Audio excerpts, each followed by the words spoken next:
conclusion. Obviously, the parable is not about grace. It's about the measure of grace that everybody is given. And this guy does nothing with the grace. He suppresses it. And so because of that, God takes grace from him and then he gets eternal punishment. Which is the same principle that you see in Romans chapter 1, right? If you refuse the knowledge of God, he gives you over to a hardened heart. Wrong. He takes grace from you. I was just having a conversation yesterday about hell, and I was talking about how you and I both know that on the earth right now, God gives grace even to unbelievers. Otherwise, they'd be setting the whole world on fire, right? But in hell, that's taken from them. Whereas with us, because we have accepted the grace of God, what does he do? He gives more grace. For the person who rejects God's grace, he gives less. That's a terrible outcome. Otherwise, up in hell. Is that what people really say? It's the type people say shit like that.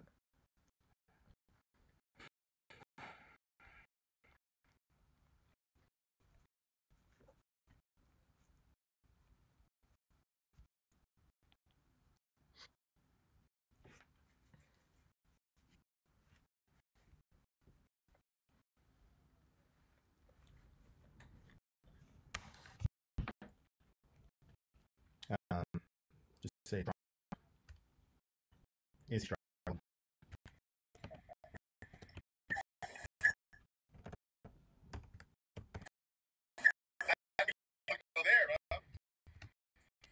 No. Regards to the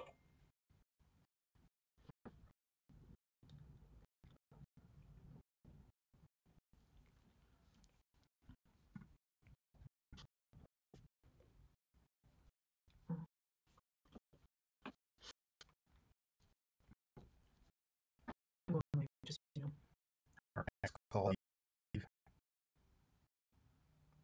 really? Yeah. When? I don't know. Gee. Okay. Yeah. Man. No.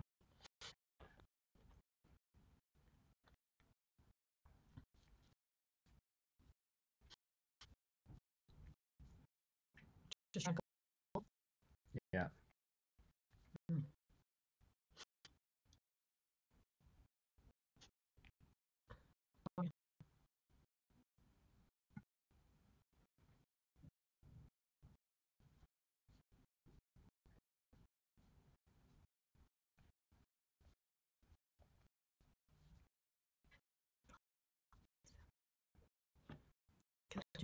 Here's the other thing.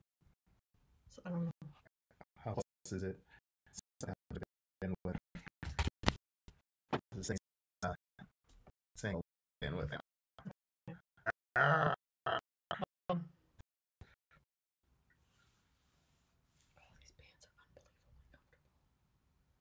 You look very pregnant.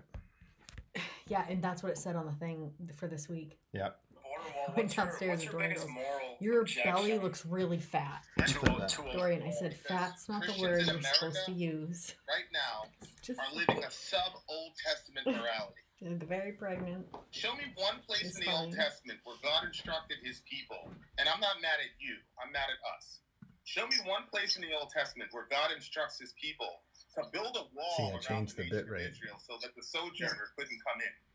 That helped. Spoiler, there is none. were there not walls around Israel? There was a gate, and there was walls for attacking invaders. There's a difference between a Babylonian who's coming to destroy your city and a sojourner.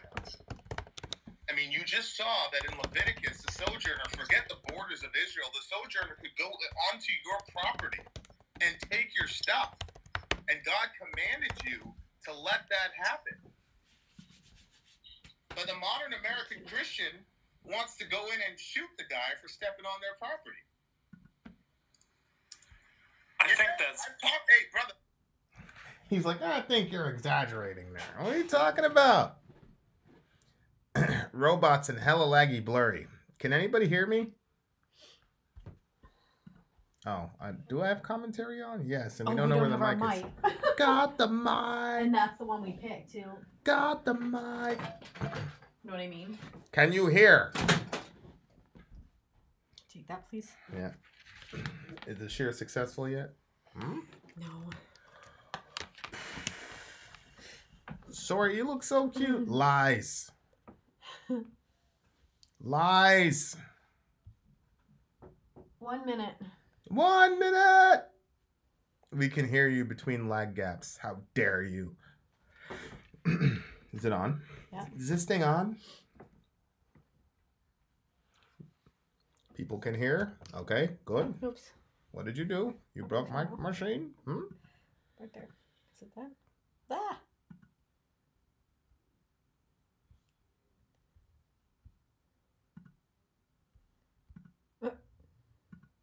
Yeah.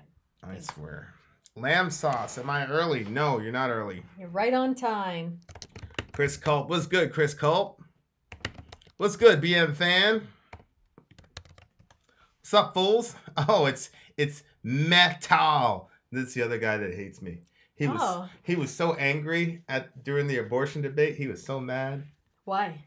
He goes, that guy killed you. I think he was the only person that thought that Jermaine won that debate. You look very debonair. Thank you, ma'am. What does that mean? Debonair, like suave, sure, successful. Kill that thing. Suave, Rico, beautiful. There you go. That's a proper word for you. Yeah, I am debonair for sure. Okay.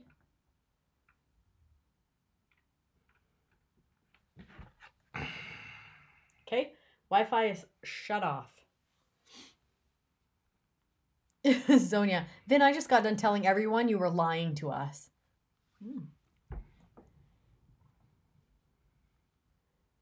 Chris, I don't know. I haven't seen it, but I don't know if Vin has. Did you see an email about comics? Who sent it? Culp. I haven't checked email in such a long time.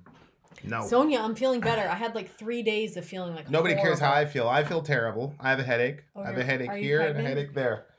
Oh yeah, the minor thing of being pregnant. Here we go. Do you have those headaches? What? You have those headaches in 2 spots? Yeah. Boop and boop. And nobody does anything to help me. That's not true. I'm here. You're welcome, America. I kept asking you, what do you want for supper? What do you want for supper? Oh yeah, what is for dinner? So now you want supper. What's for dinner? Okay. There's some I'll just order out again. No, I've been ordering out every day. Stop Thank it. you very Stop much, it. Patreon. There's potatoes in the oven. Hmm? There's corn that will be cooked later. Look, Metal just gave $2. Metal just gave us $2. Thanks, buddy. And then there's like ribs, but they're like the country style ribs. They've been in the crock pot for a while, so. Ribs? Really? Yep. Is the headache due to the review you just did? No. It was due to the conversation that I just had with somebody. What did the guy say? It's like you're black. He says that's how much I hate you, Vin. All right, Metal.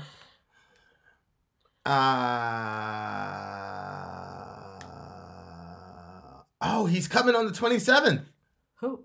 Culpy. Oh, to Nam? Yeah. The 27th. Why is he going to be there on the 27th? Who? I thought we were meeting everybody on the 26th. A little bit, Tina. I don't know. Hey, Dirk in the house. I haven't talked to Dirk in a while. Tina wants to know if you've lost weight. Haven't talked to Alec in a while. No. Is that a snake bite? No, it's just a little EEG. Would you agree that the guitar solo was Ingwe-ish? Yes. A little bit of Malmsteen there.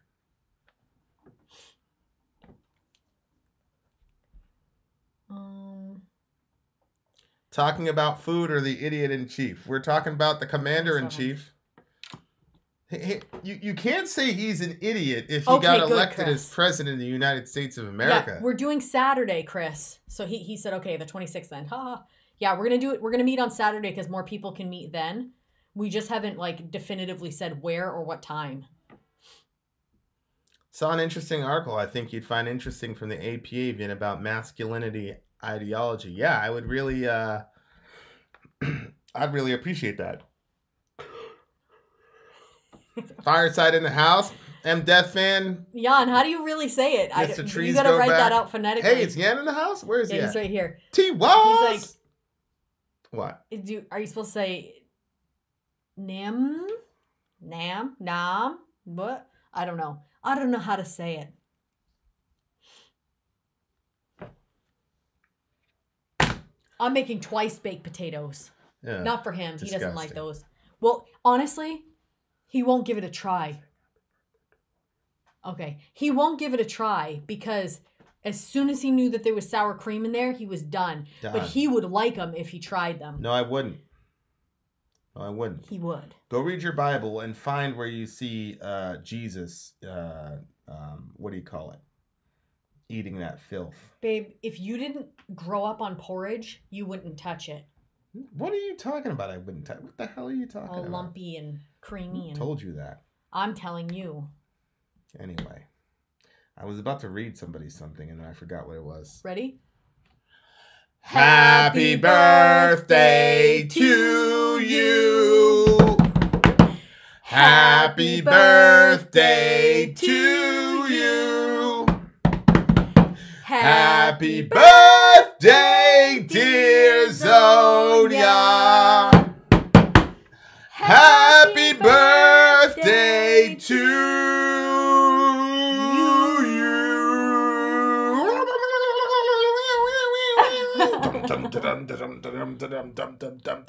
Oh, birthday! Your tongue is blue. From eating those areas.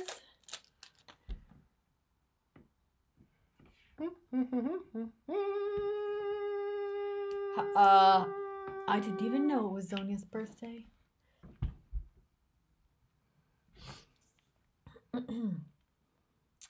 Oh, everybody's saying happy birthday. How cute.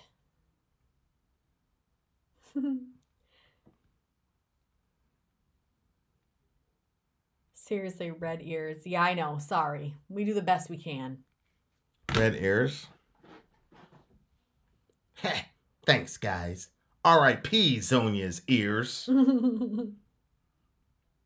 Oh my gosh, BM fan. You're going to hell for that shit, bruh. Oh gosh.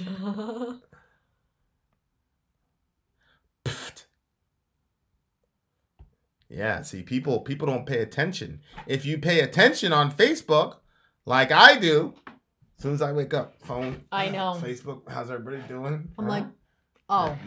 Nope. God doesn't exist. Check out Machine Head. Old. Thank you, Metal.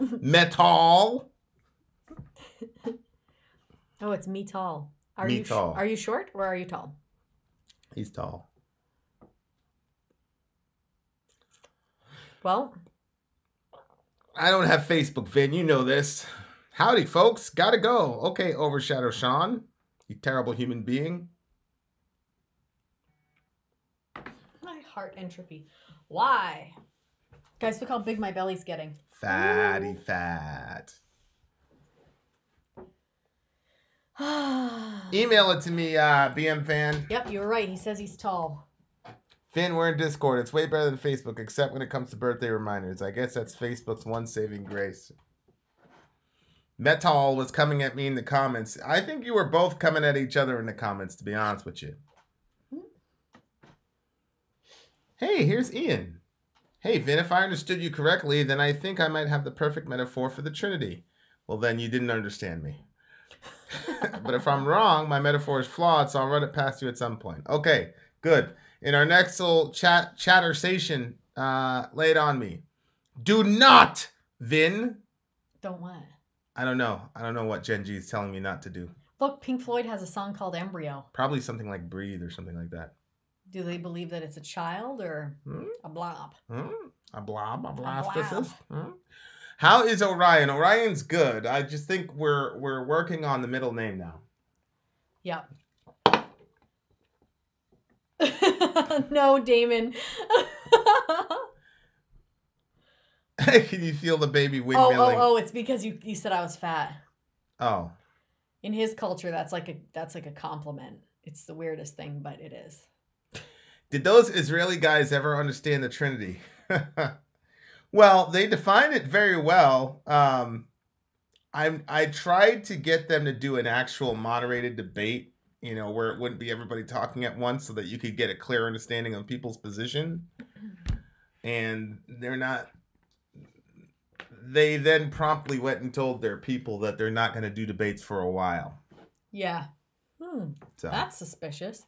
What's up, Vin and Sori? It's Russell, the evil twin of Earl Lustig. Is that Russell, the Russell we met at the concert? Are you the Russell we met at the concert? The one we owe a shirt to, but I don't have your address? No! Bigots! Their anger was real. You couldn't, Leah? Why?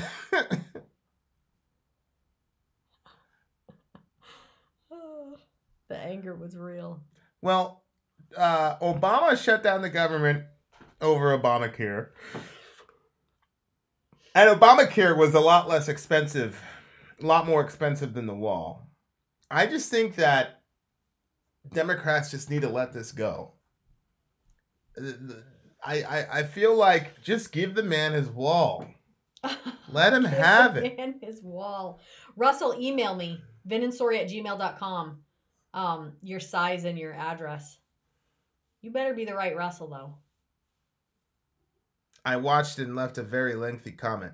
Yeah, those guys, Leah and the rest, I mean, they're very angry. They're full of rage. I don't know if you got to the end of it, but he said, the guy goes, I've been doing this for 10 years, and it's one of the hardest things to do is get people to hate white people. And it's like, he really said that. It's like saying, like, I've been at this for 10 years and it's hard to get people to read or something like that. I know. Like something really positive. Yeah, he's like, it's so hard to get people to hate white people. he was lamenting it.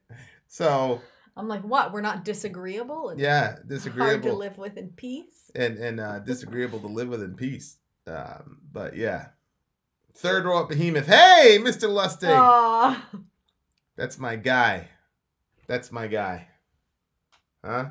Yeah, where is this, Sori? I know, Leah. It's gonna go probably tomorrow. Probably.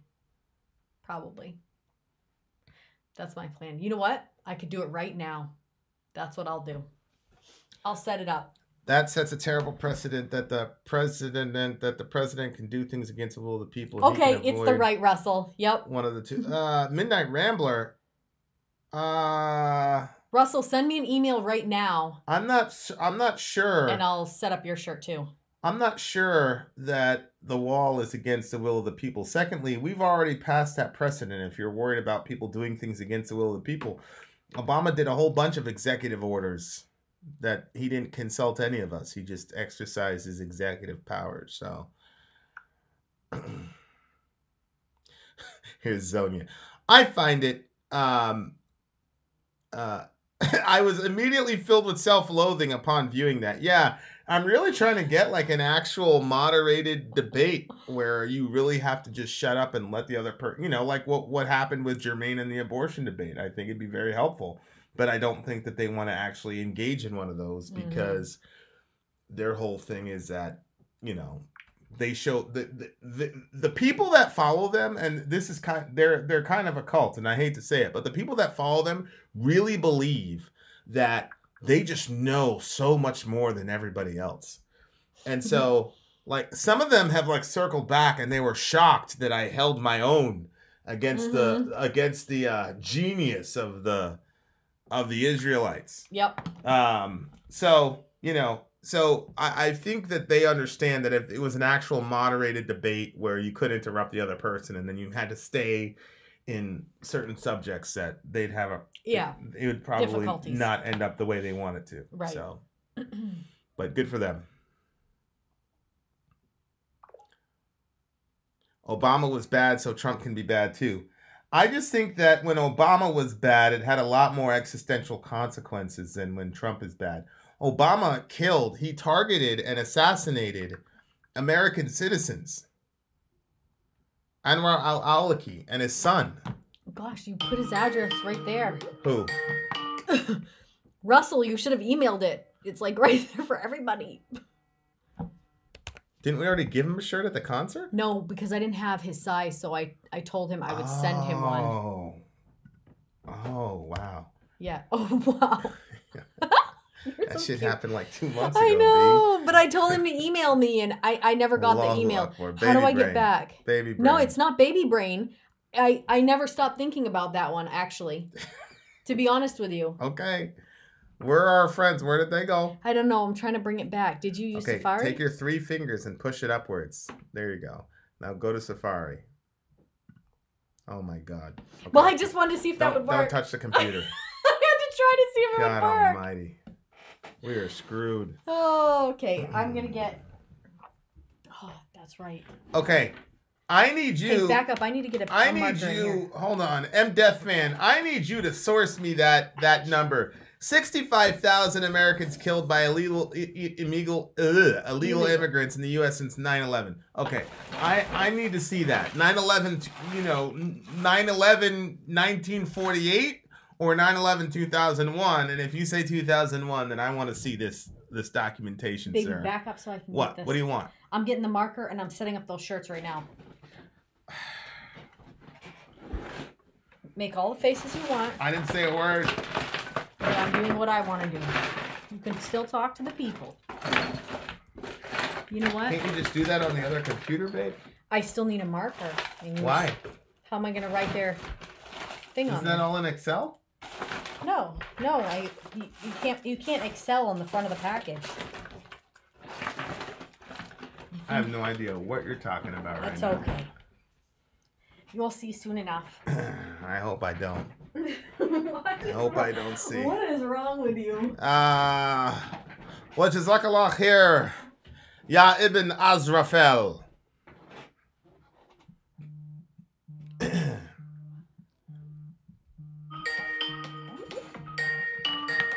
Who am I talking to? Who is this? Who am I talking to? Hey! Yo! Finish that floor. Hello? Hello, person. After I come down. Don't do it right now. All right. Well, I hung up on you. We are live, folks. You guys don't use the internet, okay?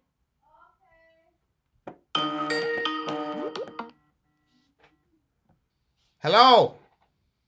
Hey, Vin? Who's this? Hello? What's up? This would be Ernie. What's up, man? What's up, Ernie? How you been, buv? Not much, man.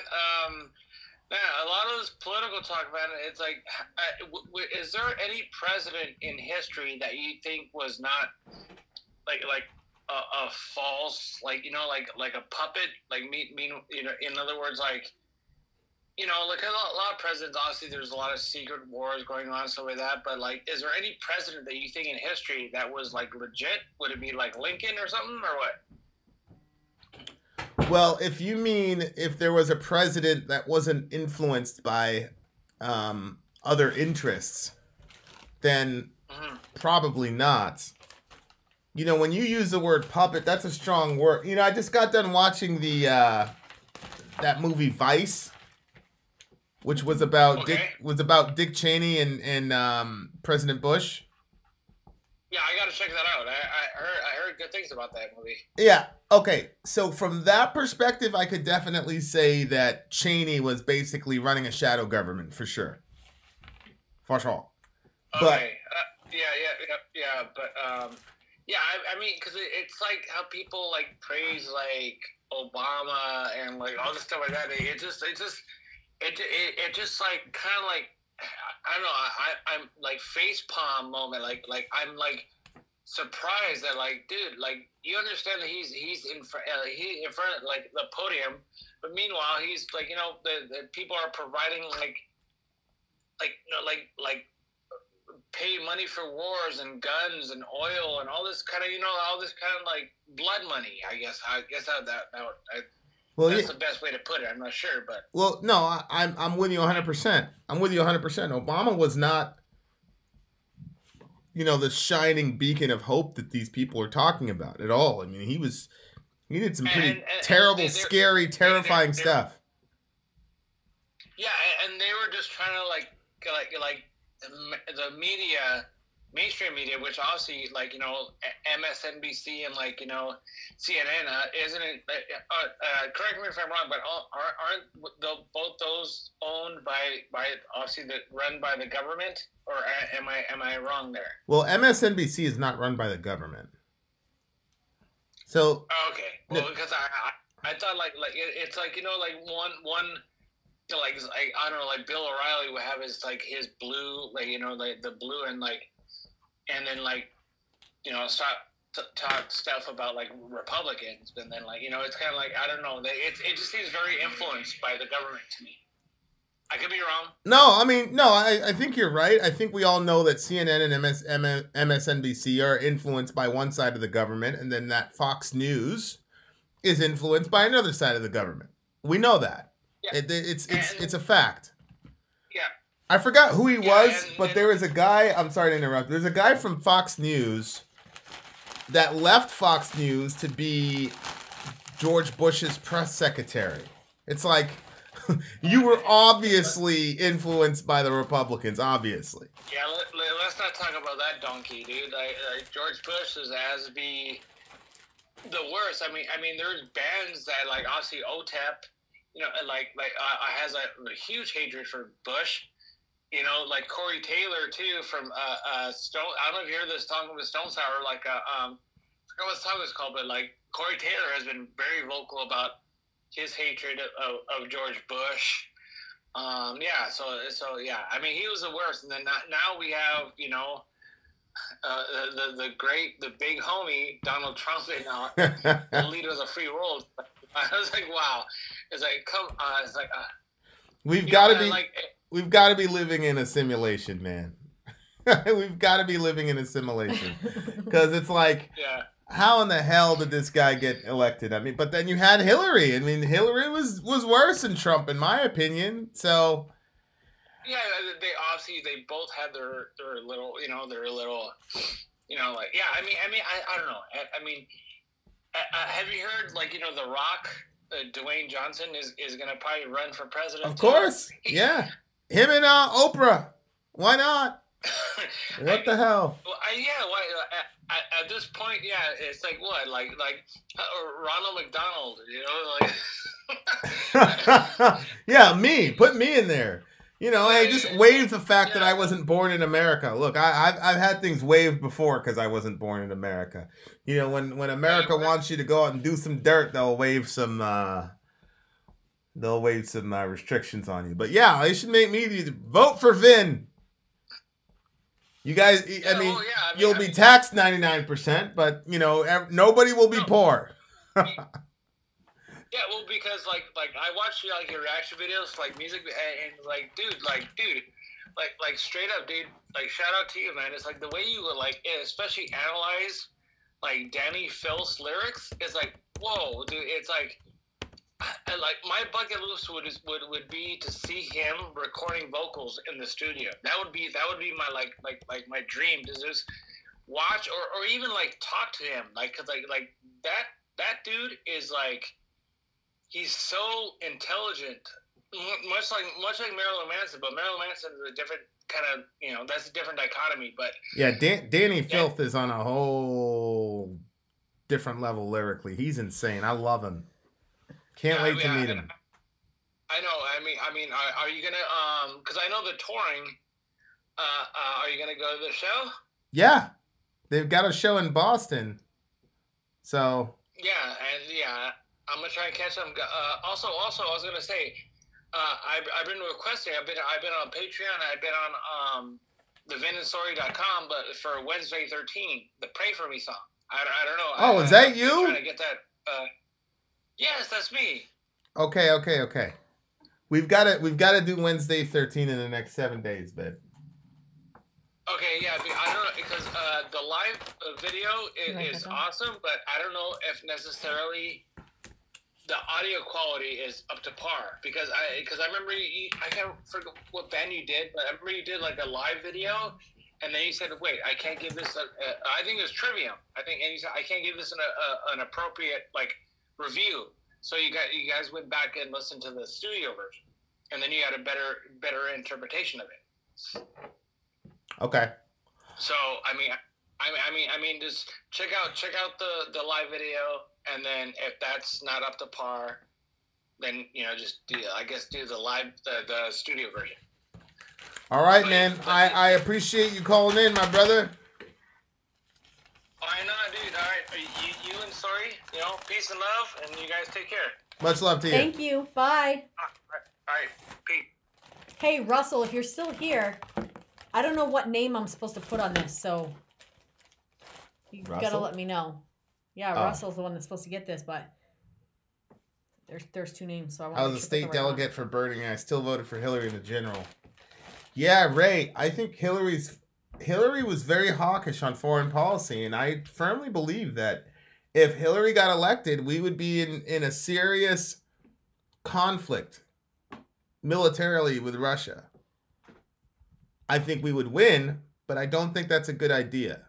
She was talking very hawkishly.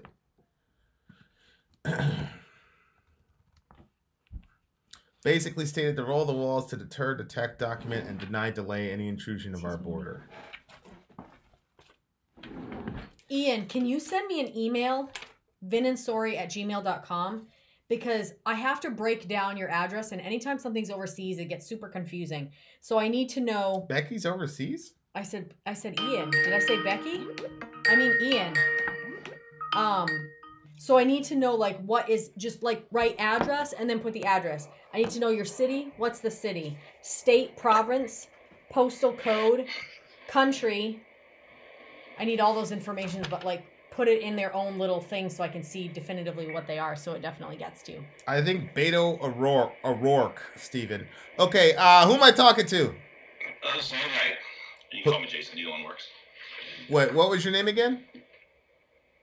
Midnight Rambler. Oh, Midnight Rambler. What's up, bruv? Hi. How you doing? What's up? Hey, I was just, I've been wanting to call a long time, and I finally don't have to work tonight, so... You made it. Give you a chat. You made it. Talk about Mr. Trump, President Trump. All right.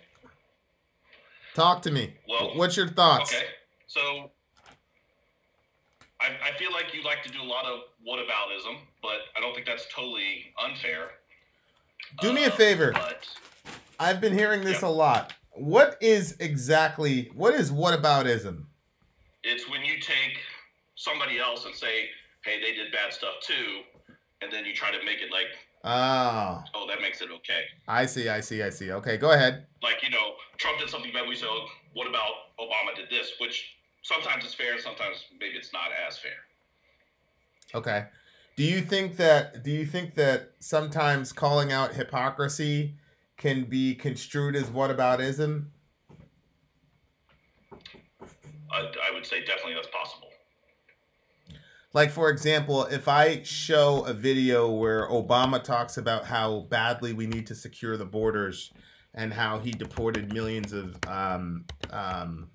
undocumented folks, is it whataboutism to say, why weren't you guys going after Obama when he was doing that? If the person is refuting all funding towards border security, I would say yes, that's a valid complaint. If they're just attacking the wall, which is what I would attack, I would say no. Okay. So you don't like the wall? It doesn't seem a good use of funds to me personally. Okay. What would you like to see the money used on? The trial lawyers to handle the cases, expanding, reinforcing, modernizing any of the existing barriers that we already have. If we need more ICE forces or border patrols, that sounds fine. So I don't live down there. I live in Georgia, so you would be okay with creating more ICE agents? If someone other than, I don't trust Trump on anything, but if somebody in an authoritative position said, hey, we need more of these people, I would yield to their expertise. Okay. So what has... Like I said, I don't live on like the Texas border, so I don't it's hard for me to assess, exactly, I can hear, an anecdote that, hey, everything's great, and I can hear an anecdote that, hey, X just got killed. Right. Or, a border patrol officer just got killed. And obviously that's going to just play on emotions. 100%. Okay, I'm pretty sure you and I had a brief discussion in the chat. So did you say something and then I brought up Trump or Obama and whataboutism? What happened? You mentioned, I just, from watching, I've watched you, I think, every single one of these. And I think it's just something you do. You like to, I think sometimes it's correct to show that, hey, this happened under Obama or a previous president. Okay. And then sometimes I think it's maybe not, but I would like to get more just down to the shutdown that we're having at this very moment. Yep. Go for it. Because I feel like for the last 2 years, Trump could have had this wall paid for without a single Democratic vote. And he could have had his wall with, I think Schumer was offering $38 billion for the DACA deal back in, I think that was February or so. So he could have had this thing done. Okay, that's a good argument. Like, so let me say back to you, make sure I heard it right. If the wall was really the be-all end-all of what he was trying to accomplish for us, why the hell didn't he do it a year and a half ago when he had the numbers and he didn't need any Democrats to cooperate? Correct. And the reason I would promote is because the Republicans don't want it, or at least enough of them don't want it to pass, would be my theory. Well, I feel like, and this is really this. Well, I mean, we're both speculating at this point, so because you're actually, I'm thinking out loud because I didn't think about this angle, but part of me is like, if he's got some really brilliant, like walk with me on this. So let's say he's got a really like Cheney-esque political strategist that says, look, we're most likely going to lose the House, just all things being equal. So sit on the wall thing until we lose the House, and then we're going to have this running discussion with the Democrats and make them look horrible to our constituency, get everybody all amped up on this thing, and we can ride this thing for 2 years to, re-election, because we can position the Democrats as people who don't even want to secure our borders for $5 billion measly dollars. Do you think that that's a conversation that might have happened, or is 2 years too long to drag out this jihad? I would put that above 100% that conversation happened. Yeah, because however, I understand where you're coming from. I'm trying to rise the discourse above playing politics. Yeah, see, for me, I think you try to do that too. Well, I mean, I think the Democrats should just give him the wall. It's $5 billion. It's a drop in the pan. What's the problem? Okay, well, I mentioned earlier when you responded, don't you think that removes Congress's check on the president? No. Because they hold the purse strings, and that's their role in our government. Well, if there was a Republican majority, would that mean that it removed Congress's check on the president? I mean, anytime you have a supermajority, you're in that situation, so I don't really see how that's a problem. But they had it, and they didn't do it. I mean, well, I know I will do what you did. Let's go back to Obama, and when he had the majority, he got his health care through. But then when he didn't have it, he couldn't get jack shit else done except through executive order. Well, yeah, I mean, can't Trump just executive order this thing and get it done? No, because he can't appropriate funds out of executive orders. He has to do the thing they're talking about calling a state of emergency. Oh, I see. Yeah, I don't think that it sets a bad precedent to say, all right, you want $5 billion, that's fine. I don't think that's going to, because if you're talking about checks and balances, but this is what I'm talking about. Right. Like, were you concerned when Obama unilaterally murdered Anwar al-Awlaki and his son, Abdul Rahman? All of those things I do not support. I don't support the NSA, any of all those. And all of Obama spying on people? Yes, that kind of stuff I think is terrible. I think both sides do that for power reasons. Well, I mean, Bush didn't get revealed for spying on his political enemies to the degree that Obama did, because there was a specific. How did Obama spy on his political enemies? Because you know the people that the Verizon phone thing was targeting. I may not be aware of what you're talking about at this point.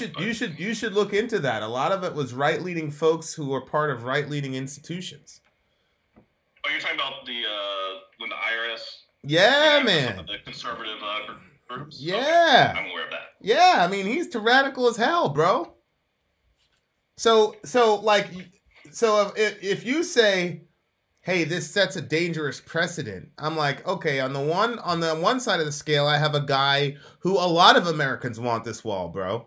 Leah wants the wall. 275 Ranger wants the wall. M Death Fan wants the wall. So it's not like he's doing something that's completely against the American people. So to me, saying, okay, you're a childish baby, I'm going to capitulate and give you $5 billion. I don't see how that's going to compromise our freedom. Okay, well, let's play the thought experiment then. Okay. We get to 2020, Trump doesn't win, ex-Democrat does win, since there's going to be, 100 of them running.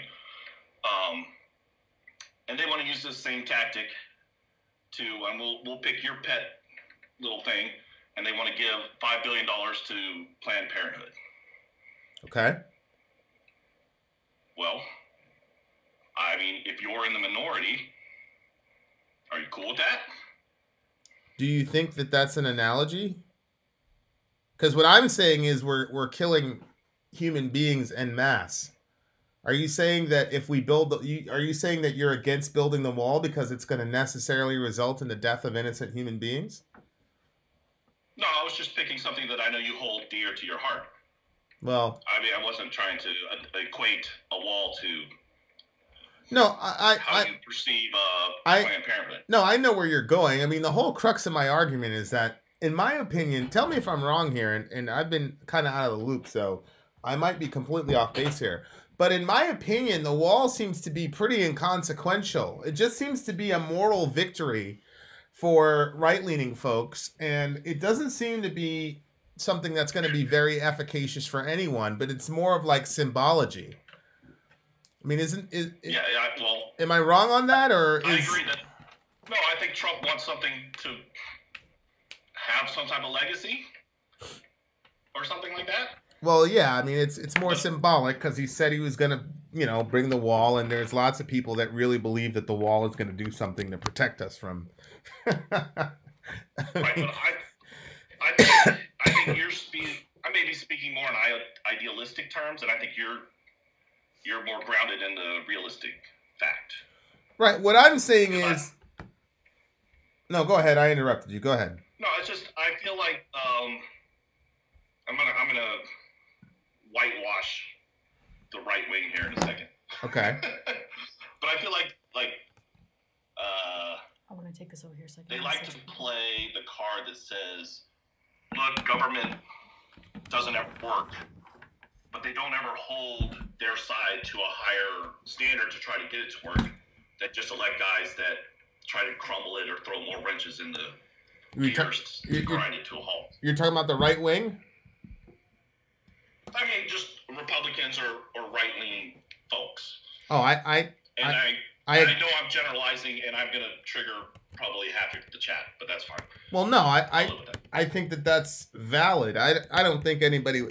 there's nobody that would disagree with that.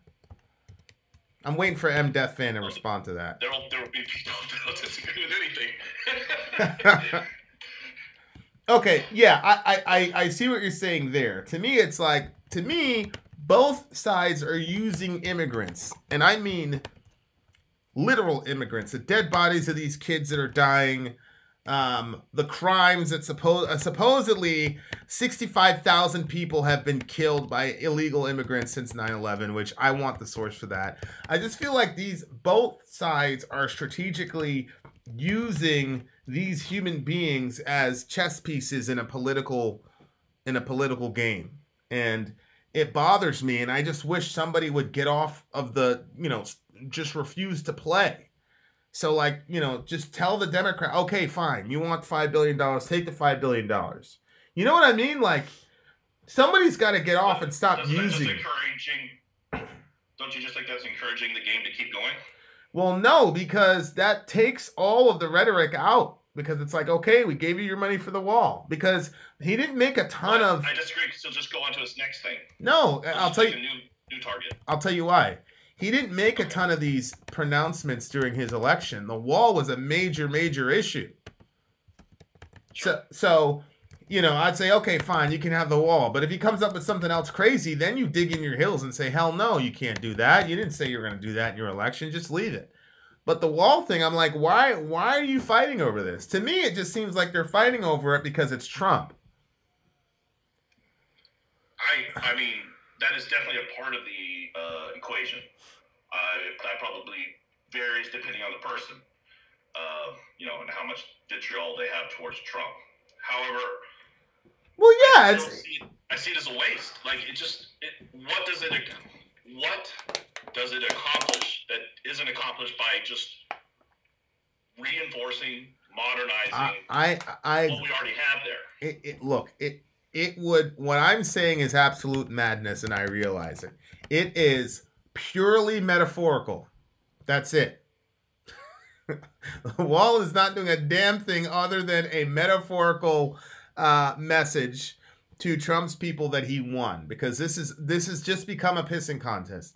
And the entire government has now, you know, when Obama shut down the government because of Obamacare, that was a real existential crisis we had as a nation. Like, there was a lot at stake with universal health care, right? But this wall, I mean, it's just purely symbolic. It's not going to do anything. I mean, as far as, maybe I'm speaking like completely out of ignorance here. But maybe I don't know if you'll agree or disagree with this, but the wall itself is not going to do anything as far as, you know, quote unquote, securing our borders, is it? One person said, is it going to just make them... In my opinion, no, which is why I don't want to give money to it. But yeah, but now he's got I'd be happy to give the money for other things that help, even if it all just went towards hiring lawyers. Okay, but here's probably not a good idea. Here's where I'm going to push on you. Why are you okay with grinding our government to a halt over $5 billion? But you guys let Obama kill American citizens without trial. You let him spy on American citizens. You let him violate American citizens' rights. How come now you guys want to talk about the implications of the abuse of power? I'll accept the you guys comment, but I don't consider myself a Democrat. I don't think either side has a monopoly on good ideas. So, but I will take that comment. I'll take that question anyway. I think there was some pushback from, you know, like when the drone stuff was first revealed. I'm sorry, the guy's name that the U.S. citizen that was bombed, it escapes me at the moment. Anwar al-Awlaki. Yes. And his son, who was 13, Abdul Rahman al-Awlaki. Yeah, I thought that was. I mean, I was not storming in the streets, you know, rioting. Well, yeah. But I thought that was bad, and I don't know what is that worth. I don't know. Just two American lives.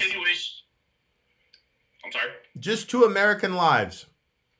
No, I'm not trying to discredit that. I'm just saying, yeah, maybe I should have been pounding at the 1600 Pennsylvania gates. I think that's fair criticism from you when you bring that up. I think that's probably one of the worst things that, as our society, the American society, that we've let go. Because I think it's happened probably longer than just that. It probably goes all the way back to like the 80s with Reagan and the Iran-Contra shit that had went down. My brother, I am sure every president has done it. My problem is this dude did it out in public, blatantly did it, and said so. Didn't even give us an explanation. So to me, it's like, okay, I got one guy that's throwing a temper tantrum over $5 billion. And then I got another guy who will fucking kill you. And I'm supposed to believe that the orange guy is the tyrant? Let's give the man his money. I think cases can be made for both. And my point would be, I don't want to just give Trump something just because someone else did something bad. I want to raise the entire, system above it. And we can move towards something that is better. Yeah, but we're obviously you can't currently in a tar pit, just drowning at the moment. My perspective on these things is we have to pick our battles. And for me, Trump is going to do something. He's going to try to initiate something that is really going to be worth fighting over. That is really going to be an existential threat to who we are as Americans. I believe that he's going to do that. So wasting time fighting over this stuff to me is going to be and giving him political capital to spend into his reelection, I think is a bad strategic move for the left. I think you need. On that singular point, I'll just agree to disagree with you there because I think this is something where they should put a stand. That's just I don't know if you could change my idea or my thinking on that. Yeah, personally. I think he's gonna win. You think he's gonna win in 2020? I think he's gonna win in this debate, and I think he's gonna win 2020 because leftists don't understand strategy. They still don't understand why they lost the first time around. I think you'd have to depend on the group. No, I think, but I live in the South, so I'm surrounded by Trump people a lot. Listen, I mean, I live in a major city, so I live in Atlanta, so it's not like I'm not surrounded, but it's a really good dichotomy. I get to see both sides. I listen to conservative talk radio every day as much as I can take it until I have to turn it off. But you're a better man than me. Here's Stephen Doss. Vin, he will be in jail by 2020. He is not going to be in no damn jail by 2020. He won't be in jail until he's out of office. Listen, if then. I'm going to tell you why he's going to win in this situation. During the Republican primaries, Trump started calling people names. He started bullying people. And then, what's his name? Little Marco Rubio and the rest of those boys decided halfway through that they were gonna beat Trump at his own game and start insulting him and all the rest of it. Well, there's no way you're gonna beat Trump at his own game. And so what happens is, to me, this whole wall scenario is Democrats falling into the same trap. Leftists are falling into the trap of getting into a pissing contest with Donald Trump. They do not want him to be able to say that he won. What they're not realizing, in my opinion, is that this entire thing where somebody's got to be the adult when you're dealing with Trump. Mm-hmm. See, that's the problem. To me, somebody's got to be the adult. And to me, these Democrats don't give a damn about the $5 billion. They don't give a damn about the wall. If Obama said that he wanted to build a wall, they'd be all for it. To me, what this is we don't want to let Trump win. We don't want him to have a moral victory. And to me, that is, now you're playing Trump's game. And there's nobody on the planet Earth that plays Trump's game even as close to as good as him, much less better than him. Mm-hmm. So that's why, to me, I'm like, okay, these people have no idea why they lost in the first place. You lost because you're playing his game. And nobody's figuring out, like, hey, one of us has to be the adult here. I agree with you to some extent there, but I view him, and I know you have your children there. I feel like he's just the one sitting in the corner, pounding his fist on the ground, and this is where you just kind of go, fine, have your tantrum. We'll be here when you're ready to talk like an adult. And I'm sure you've had that conversation. Well, yeah, but I think as a parent, you also decide what battles you're gonna have. I agree. Like I said, for me, this is one I think they need to have this battle, and maybe I'm wrong. I mean, we'll find out. But yeah, I don't know, man. Where I would disagree with you on the 2020 thing is, I mean, yeah, he won the electoral vote, but he got creamed in the popular vote. So? And it doesn't take much. Well, there's a big so there. It only took a few votes the other way, and this would have, we'd be complaining about Hillary's. Hey, at this point. who won the popular vote between George Bush and Al Gore? Al Gore. Okay, so Bush barely scraped by like 20 votes in Florida, right? It was something, I think, like 100 and something, but yeah, it was close. It was so the Bush margin was closer than the Trump margin, wasn't it? And then Bush went out and got himself reelected because of the war. Right. That's my point. Is that he had a little pet thing that he could point to. So if this goes on for another, we as Americans viewed that war as righteous in a way. If Trump throws a war right now, there aren't going to be many people that are going to think it's righteous. No, my brother, the war is with the Democrats and the wall. That's what you're not understanding. Okay, you're pointing to that. He's got the chip in play. I disagree with you on that point. Although I admit that point is there. Like I don't think it's a winning play for him. That's my opinion. All right, we'll see. We'll see. We will. I think it just, to me, I don't see any. Let me ask you something.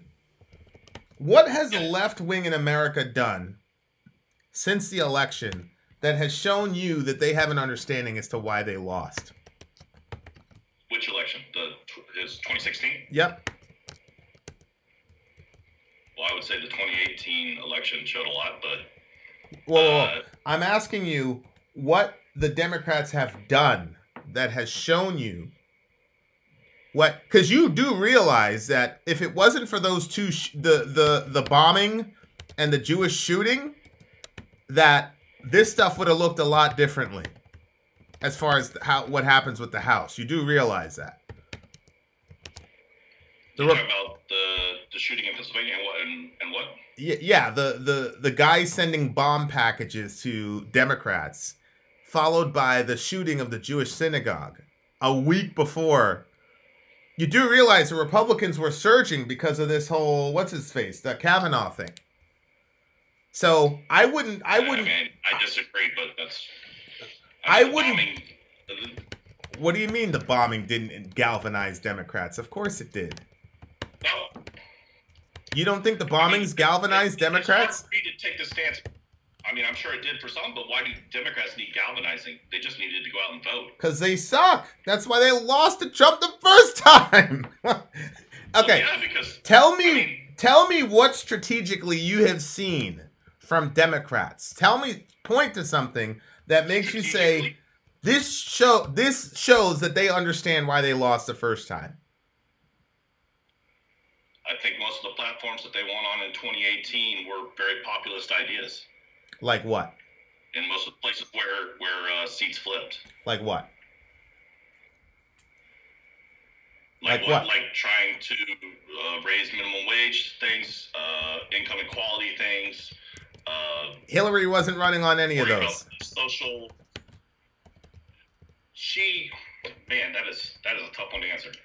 That was on her platform, but I wouldn't say she was for them. If you ask me personally. Well, yeah, I think she was for whatever corporate, I understand that, my brother, but my corporation was whispering in her ears. Okay, so what you're saying is they essentially did nothing new from 2016 to 2018. I mean, I disagree strongly. They got way more people out to vote. Yeah, I mean, I think that sitting here in the South, I mean, the black vote was huge down here as opposed to the 2016 election. And I understand why they didn't come out, but I mean. Okay, and you're saying the mail-in bombings and the shootings a week before primaries had nothing to do with it whatsoever? I can't say that. Of course it had some effect, but I don't think that's what tipped the tide or something. I think that the Dems had it in the bag, but I mean. Was the Democrats taking control of the House? Was this a shocking development that shocked the world? No, because it happens almost every time. Okay. So we can't point to that. The only thing that was shocking was how, or if it even was shocking. The only thing that was notable was that it was a little bit bigger than normal. And it was closer than it should have been. Okay, so we have really nothing to point to to say, okay, these Democrats have figured out why they lost? What was closer? Well, the race for the House was closer than it should have been, considering how history. Something. Okay, so you're confident that you guys have a strategy to defeat this guy? Oh no, I mean there are plenty of idiots up there. I have no idea what they're going to do. I'm not, like I said, I will play being the left side, but I'm completely moderate. If there was some candidate that wanted to run against Trump but was more conservative, and I thought he had good ideas, I'd be happy to vote for. Yeah. But, Eric, I'll just go back to the 2016 election. If Kasich had somehow beaten out Trump, I would have voted for him because I feel like he was competent at least. Well, I disagree with a bunch of his policies. I think Hillary was an unelectable candidate, my guy. I think the only person I don't disagree with you necessarily. Yeah, I had to hold my nose and vote for it. Yeah. I mean, much like you said, I voted for Bernie in the primaries, but down here, nobody voted for Bernie, and I don't know why. But that's just the way it was. Well, and Bernie was, that's what I'm saying when you talk about, in 2018, it was about populism. Bernie was the populist. He was the good guy. He was the Professor X to Trump's Magneto as far as populism goes. And he got snatched the Democrats snatched him away. Stole the election. I don't disagree with you, but they've changed how they do their superdelegates, so hopefully that doesn't happen again. Inshallah. We'll see. Too little, too late. We'll see in 2020. It's going to be interesting. I'm telling you, you better give that man his money. He's going to win. I guarantee you. The last thing he does, he's going to win. Some Patreon amount that won't happen, but that's fine. All right. I'll send you a shirt. I'll still be watching as long as you're still streaming. I'll still be watching. All right, my brother. Have a good one. Bye. All right. Good night, Sori. Good night. Yeah, my buddy said good night to you. Huh? Mm-hmm. It's a good chat. I just think that they should just give the man his money. I don't think there's going to be any. Just give the man his money. Who's this? Oh! It's my buddy! Hey. Where'd you go? Zonia. What is good, Z Harris? The birthday girl. What are you, 20? Thank you for the happy birthday. 24? Sure, why not? Yeah. Screw that entropy. Yeah. Talk. Thank you for that. Talk to me, Z. Do you think I'm crazy, or should we give Trump his $5 billion? Well, I have an interesting way of looking at that I think you'll probably appreciate. Okay. So, the pragmatist in me says, give him his wall. Right? Good. I think the Democrats in Congress holding it up is not the right move, and I think it's going to do damage to them. Oh, like what I just said to my previous caller. Go ahead. Why do you think it's going to do damage? Well, from what I'm hearing from people who are middle right leaning, is that it's basically they're doing damage to a lot of people who are government employees and those who depend on various government branches that now nobody's being paid to do the work of. And that's going to hurt the people who are on the fence or in the middle. They're the ones who are going to move more to the right next time voting comes around. So even though what the Democrats are doing right now is actually inspiring a lot of very, very left-leaning people who are in the middle, particularly those who are right-leaning, are not happy with it. And everybody to the right is not happy with it. And a lot of people, job-wise, are going to be impacted, or people waiting to receive benefits from, defunded portions of the government are going to be hurt as well. So a lot of people, when it comes around voting time, are going to remember this. And right. They're not, they're going to be less likely to vote for Democrats. But and that's exactly what I was saying, Z. And isn't this Democrats falling into playing Trump's game on his terms. Because this is, to me, this just seems like a giant pissing contest between the two sides. Yeah, in a way, I think you're right about that. I hadn't actually considered that until you mentioned it. But as soon as you said it, it kind of sounded like, oh yeah, good point. They're basically using the playing field that Trump set up himself and trying to play his game when it's his field. And they should be setting the game to their terms. Right. But take the money. Not doing that clearly. Take the money. We're not going to fight you over this bullshit. And then eventually he's going to come up with something crazy, and that's when you take a stand. But good Lord. Yeah. What's the solution, Z? Well, I've got two views on it, though. Okay. Because even though that's the pragmatist in me that says to give it to him, the anarchist in me says he can't tell my state what to do. Okay. So I see that. Our state is on the border, and I'm not a fan of the federal government coming in and dictating that we do something that we don't want to do, because our state was very clear that we don't want to augment the border on the wall. Whoa. Or augment the wall on the border. Whoa. And we don't want to be doing these mass deportations. Okay. Hey, hold on. Hey, M. Death Fan, you're a Republican, and you Republicans are supposedly about states' rights. Didn't y'all want to, like, keep slavery because it's a states' rights issue? I'm being provocative intentionally.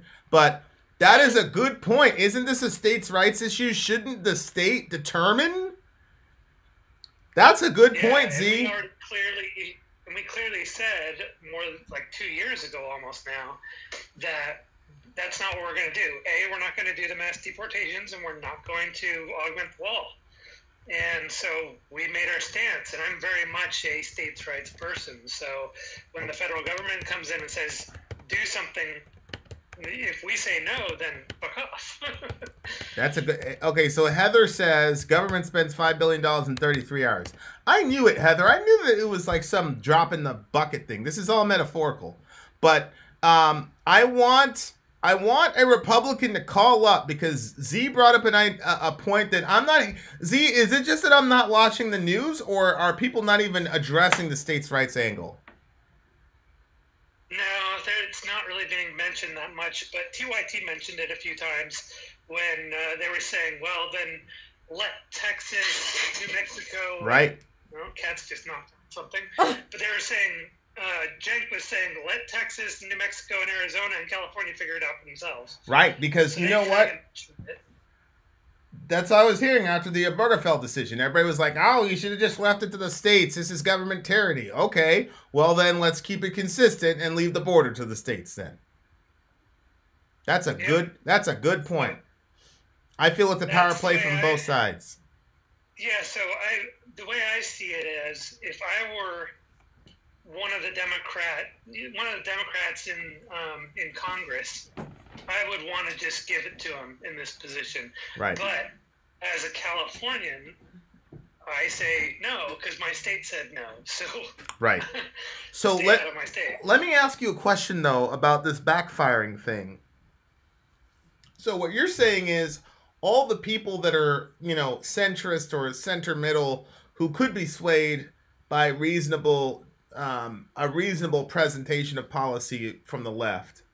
You're saying that this would push them over to the right because of the bad feelings of the shutdown.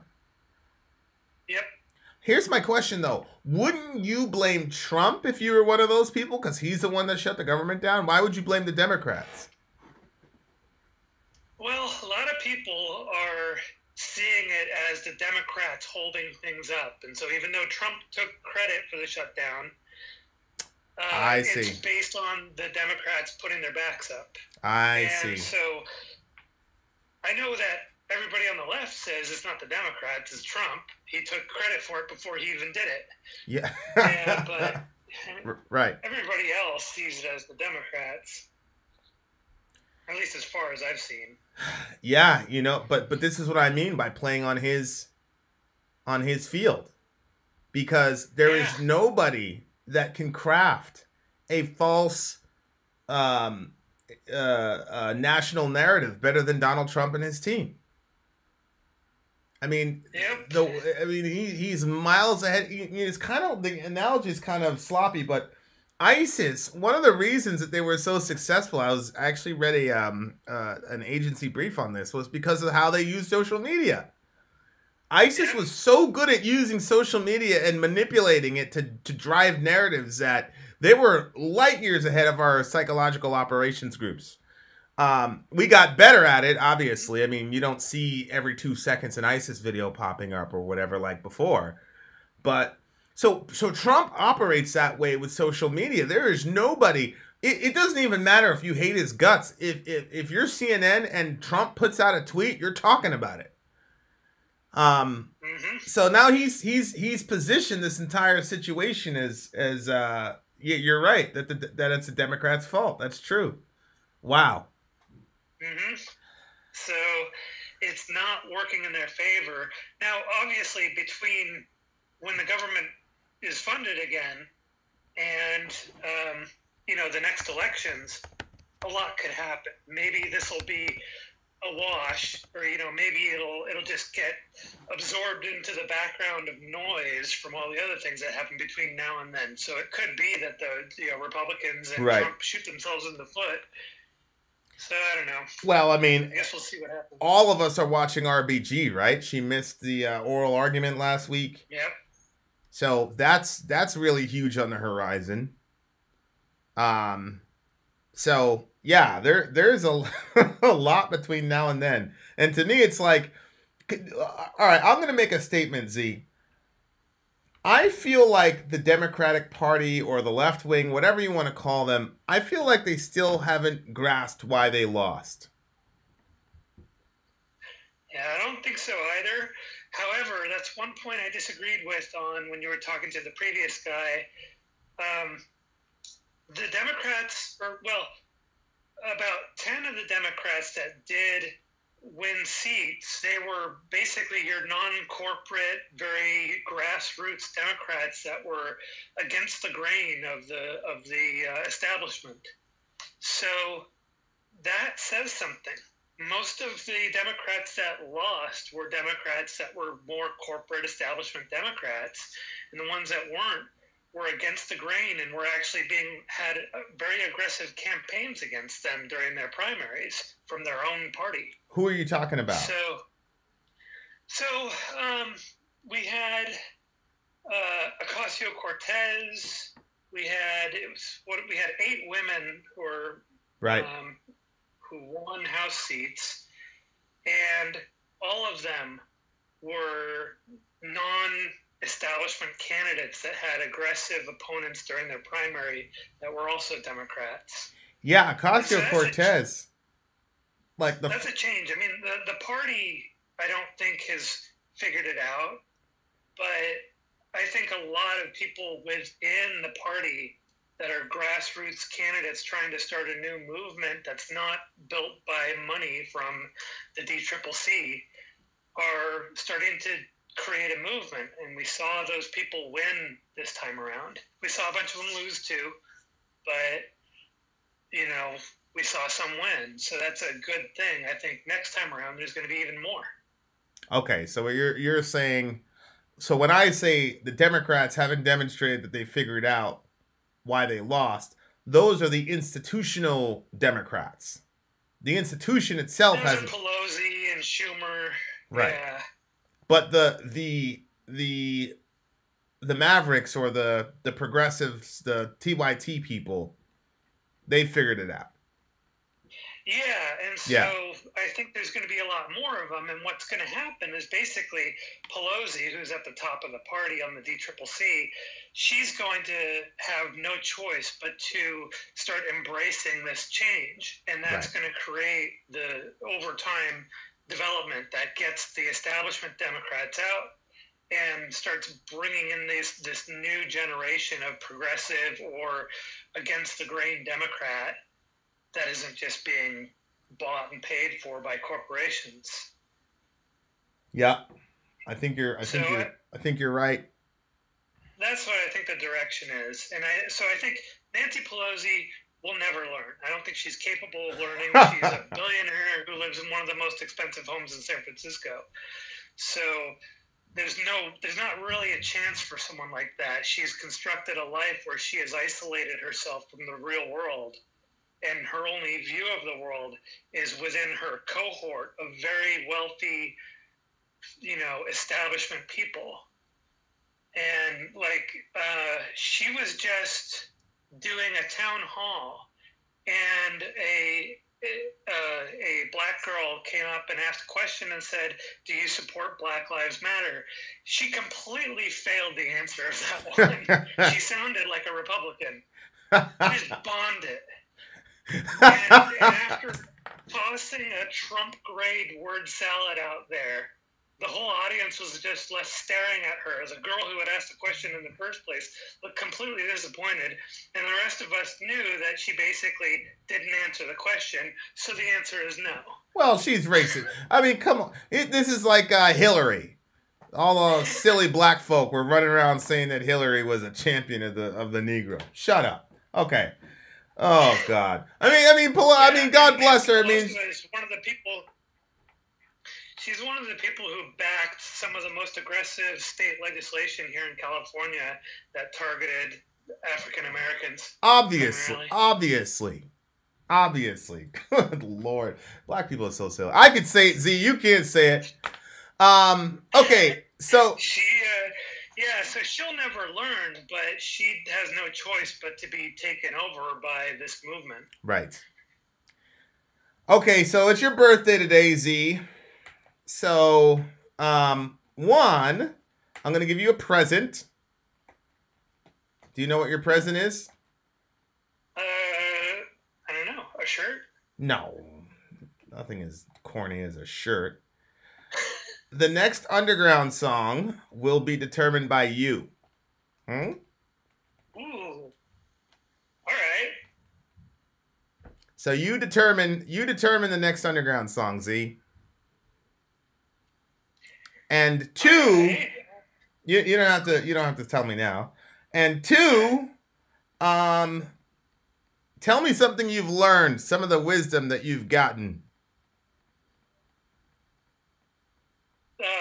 From growing older, or since I met you guys? In a year, or meeting us, or whatever.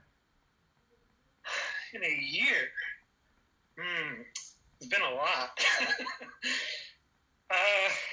In the last year, probably the biggest thing that I've learned is, I think, to communicate with people who are on the far opposite side of the fence from me politically. Uh-huh. I was one of the people who felt like I had to give up on right-wing people, Yeah. And it really kind of affected me for a while. I think for a good portion of 2017, I felt like, even though I wanted to try to communicate with people, I felt like it wasn't possible. But that has changed in 2018. So during that year, I spent a lot more time talking to right-wing people and trying to understand the way that they think and why they back a guy like Trump. Huh, okay. That's a big lesson. How did you do that? How did you come to that revelation? I was on Twitter, and there was a young woman who was blasting right-wingers that were part of the what do you call it, the alt-right? Yeah. And she was saying, it was crazy. She was saying, you all just need to be killed. And she was just saying things that you would never expect somebody on the left to say, but like over the top, right? You would expect someone who was, like a member of the KKK to say these things about someone on the opposite side of their fence. Yeah.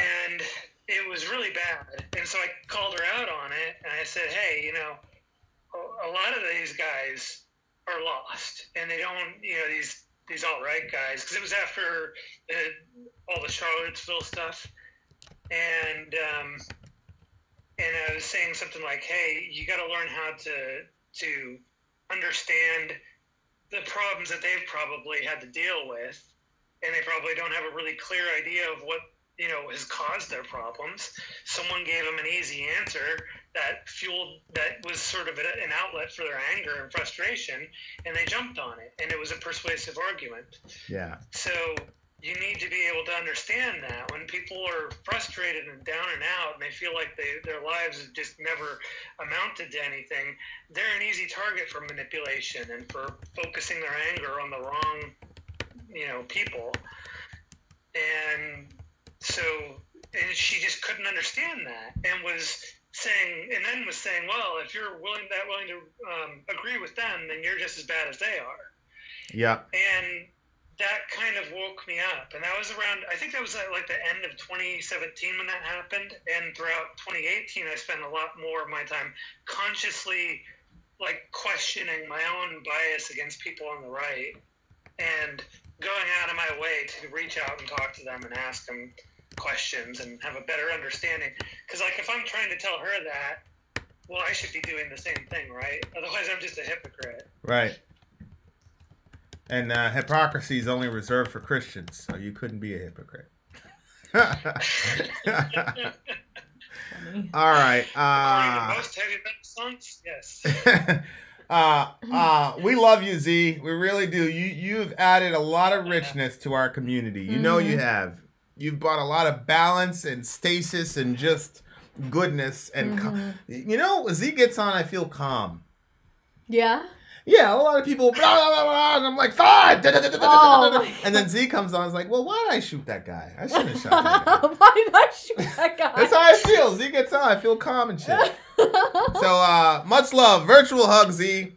Are you a hugger? If I run into you in California, are you gonna mace me if I hug you? These are important. I've recently become a little more accustomed to hugging. These are important questions, T. Anyway, all right. Oh my word. Mace. Are you gonna mace me? You know what? Can you imagine like, hey, you remember that video? Babe, nobody would do that to you. Oh, well, not to you. I've been shot at. Somebody said, yeah, but it was in different context. You remember that time that I went for that walk? Huh? What'd you say, Z? What we do is we call the police. Yeah, you call the police, yeah. Yeah, they'll take care of it. There's a black man here. He's making me nervous. White woman in distress! What were you saying? All lives matter. Go ahead. Remember when I had gone on that walk and like that guy was following me and it was like creepy and I said it in the review? Yeah. Somebody responded back and said that they like work for a company that has like non-lethal ways of women protecting themselves, or people, I guess not just women. Okay. And he was going to send me some stuff. But I lost it in the emails. I responded back and said, yeah, that would be great. But I lost it all. Well, that means that God just wants you to kill the guy. Oh my gosh, babe. Oh. Well, it was good talking to you again. Happy New Year. Happy New Year, Z. I'll stay on and watch the rest of the fireside. And we'll see you in California, inshallah. Yep. All right. See you guys in a couple weeks. Bye. Cool. I cannot wait. I cannot wait to meet Z. A Glock would work. No, it's supposed to be non-lethal. 45 or a 9 will do it. Send a brother to the trauma unit. I'm a beast.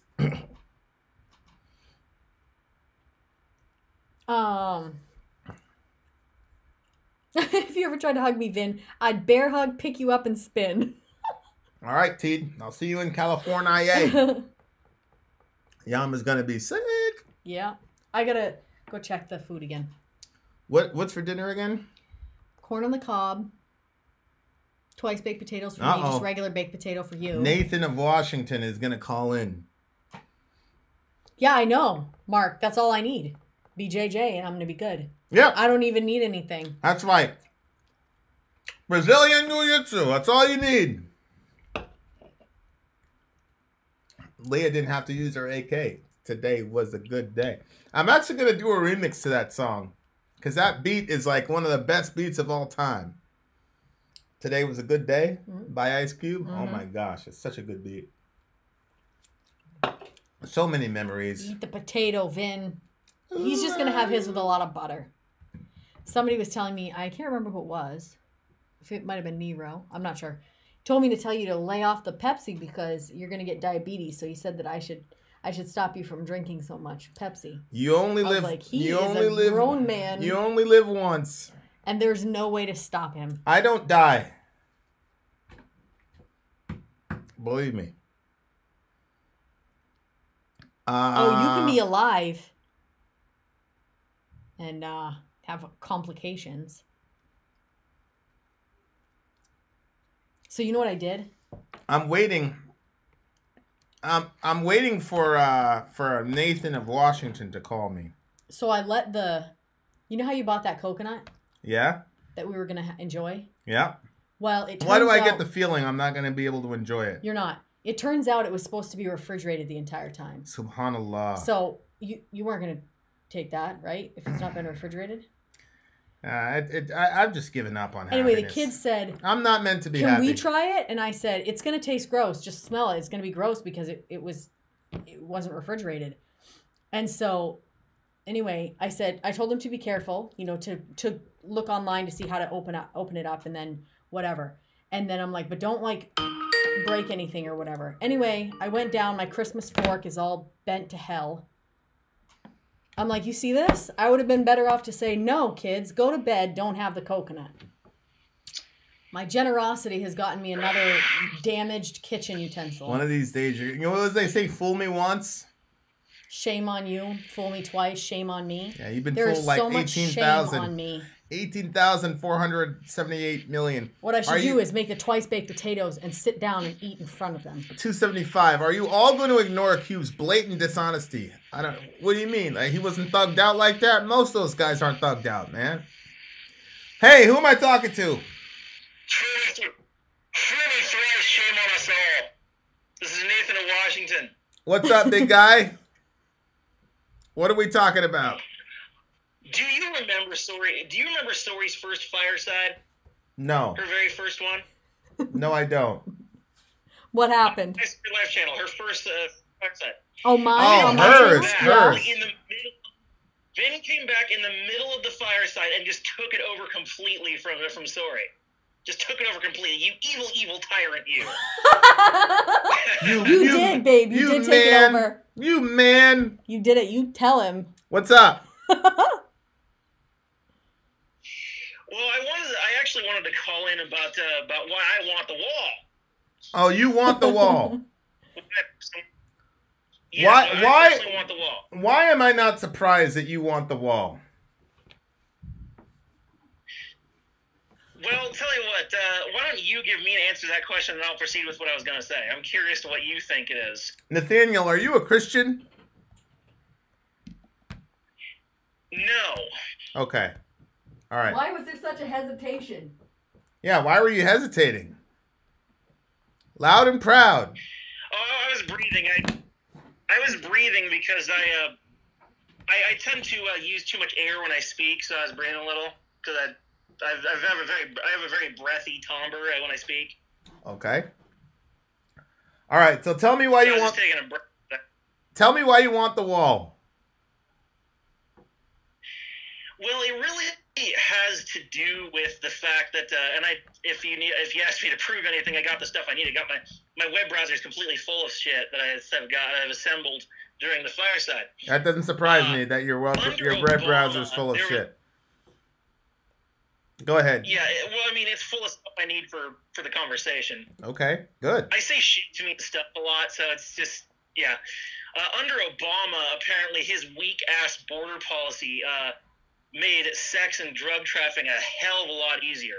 If you put a big wall in the middle of there, you're going to be cutting that in half. Cutting it, you can't get in. Whoa, 50%. We will lower sex trafficking and drug trafficking by a full 50%. Is that what you're saying? No, what I meant was, I meant to say that they would. I was expressing myself a bit oddly there. What I meant was that they wouldn't be able to make it all the way into the country because there's the wall there. Yeah, it's my autism. I got my Asperger's, and I'm all addled right now. No, it's okay. Hey, listen, bro, you're doing a good job. You're doing a good job. I just want to make sure I understand what you're saying. You're saying that if we had the wall, it would cut down on sex and drug trafficking by 50%. Well, it would cut down on it by how much, I'm not sure. Because, that the Obama's weak-ass border policy made a lot of it possible. Didn't Obama deport more people than Bush did? Well, he did have that capture and release thing. Okay. So tell me on a pragmatic level how the wall is going to accomplish what you think it's going to accomplish. Well, statistically speaking, what I saw, because I researched this from a news show, that from my sources, that CPS was part of the problem. They used the adoption system to help get kids from place to place. They obviously had to get them over the border for that to happen, right? Right. If you got that wall there, you can't get them into the effing country. Can I ask you a question? If the wall was that simple of a solution, we started the war on drugs in the 80s. Why haven't we just done this like 30, 40 years ago? That's a really good question, honestly. Yeah. Does seem kind of odd, doesn't it? Yeah, like it just seems to me that this solution is purely, just metaphorical. But if it's not metaphorical and it can actually pragmatically solve these problems, like me for example, if you can demonstrate that would cut down. Go ahead. Metaphorical how? I mean, what do you mean by metaphor?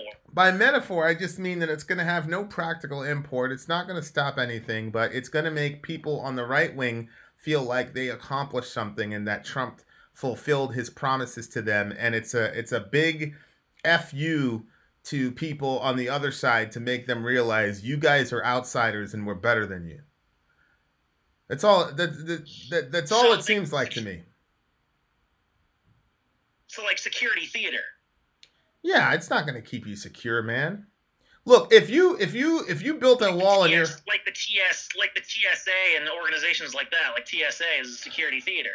Well, I mean, I think that the TSA has more practical usage than the wall would. If you built a wall over your house, right, or in your front yard, okay, and me and my guys wanted to get you, the wall wouldn't do a damn thing. Believe me. The wall wouldn't do a thing for you. You're just going to climb over it? Or...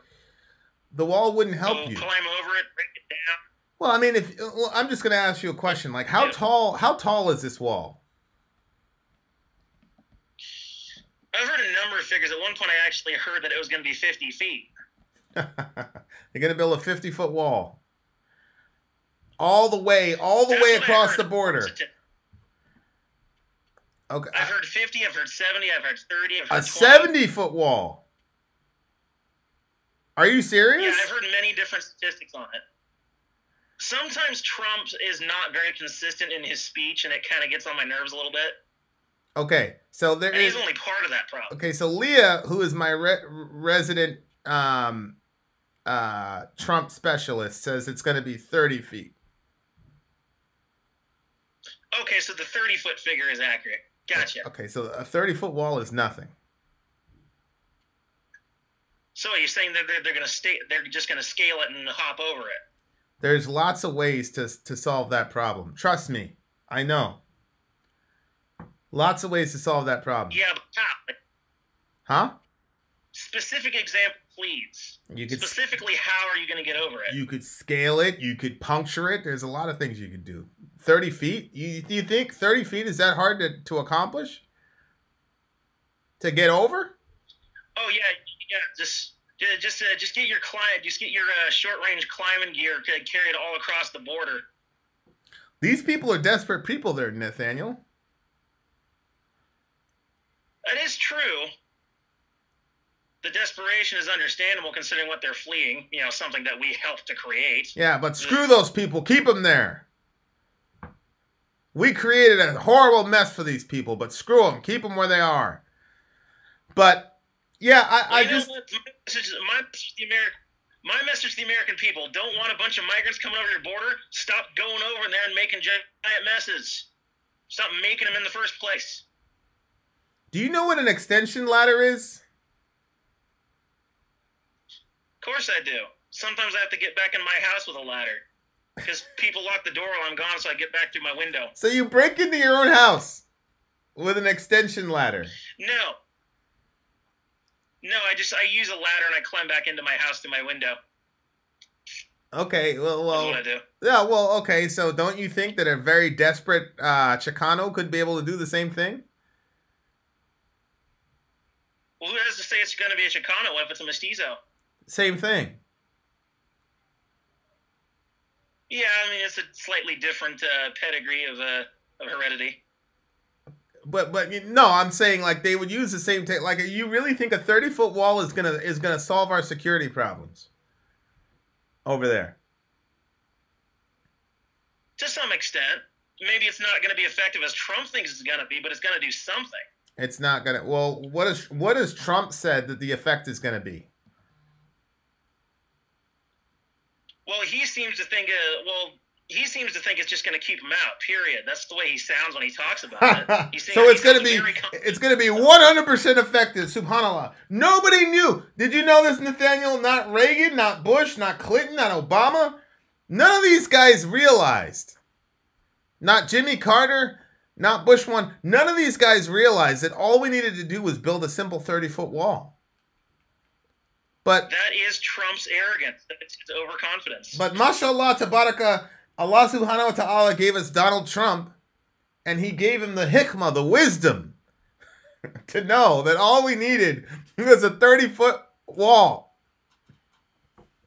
I mean, hikmah is, it means wisdom. I mean, seriously, right. I mean, does that make sense to you? Quite a vast array of words at your disposal. I mean, no, I'm saying it's going to do something. It's just not going to be as effective as Trump thinks. I don't think it's going to be that. Well, that's what I mean. Something. Well, Nate, that's what I mean, bro. When I say that this is just theater, and it's just it's just a giant metaphor, and the Democrats know, and they're full of it, and they just don't want Trump to have a moral victory, and so that's all that's happening here. That's all that this is. This wall is not going to do a damn thing. That could very well be. All right. I mean, right now we're just really. I think your buddy BM Fan is trying to rescue you. Give me a second. BM Fan. Hey. BM Fan.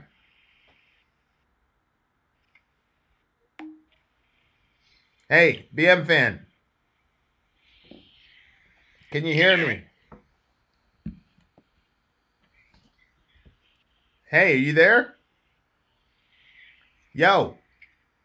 Hello? Oh, M Death Fan. Sorry, not BM Fan. Yeah, I'm here. Can you hear me? Yep. I'm here. Can you hear me? Damn, I can't hear shit. Can you hear me now? Can you hear me now, BM Fan? M Death Fan, sorry. Hold on, I'm gonna call M Death Fan back. I kept calling him BM Fan, and they're like complete opposites of each other. It's actually pretty interesting. You'd figure they'd be able to get along, but they fight like cats and dogs, those two. Hello? Hey! Can you hear me? Hold on 1 second. I can't hear you. I'm not sure what's going on. What about now? God damn it.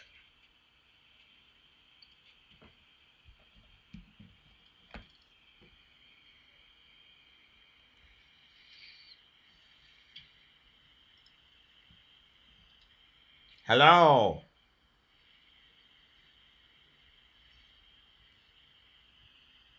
Damn, it says that you're on there, but I don't know. We can't. Can you guys hear me? I can hear you can't fine. Hear anything. Good Lord. Hold on. Let me call him on this other one. This one's about to die anyway.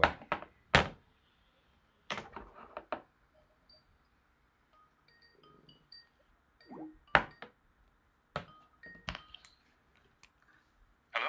Hey. Can you hear me? Can you hear me, M-Death fan? Hello? All right, I'm done. I'm done talking to this guy. God doesn't want me to talk to M-Death fan. That's obvious.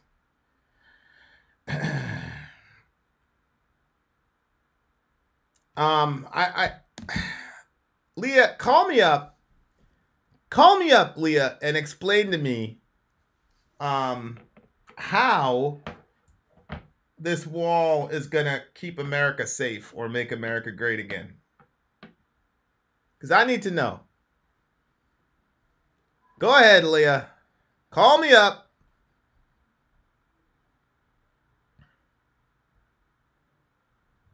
The Border Patrol stated today that areas that are protected by a wall have dropped border breaches by 90%. So walls do work. Okay, Vince. It was M. Death Fan who was calling.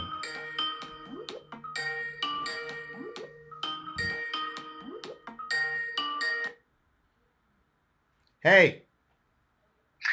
Hi, Vin. You have called and I have answered. Okay. So I need you to tell, because you're a believer in the wall. Absolutely. Okay. I think it's a little bit more than just a symbol. Okay, so you believe that it's actually gonna do something. What is the wall gonna? What is the net gain of the wall? What's it gonna do for me? It's 30 feet of deterrent.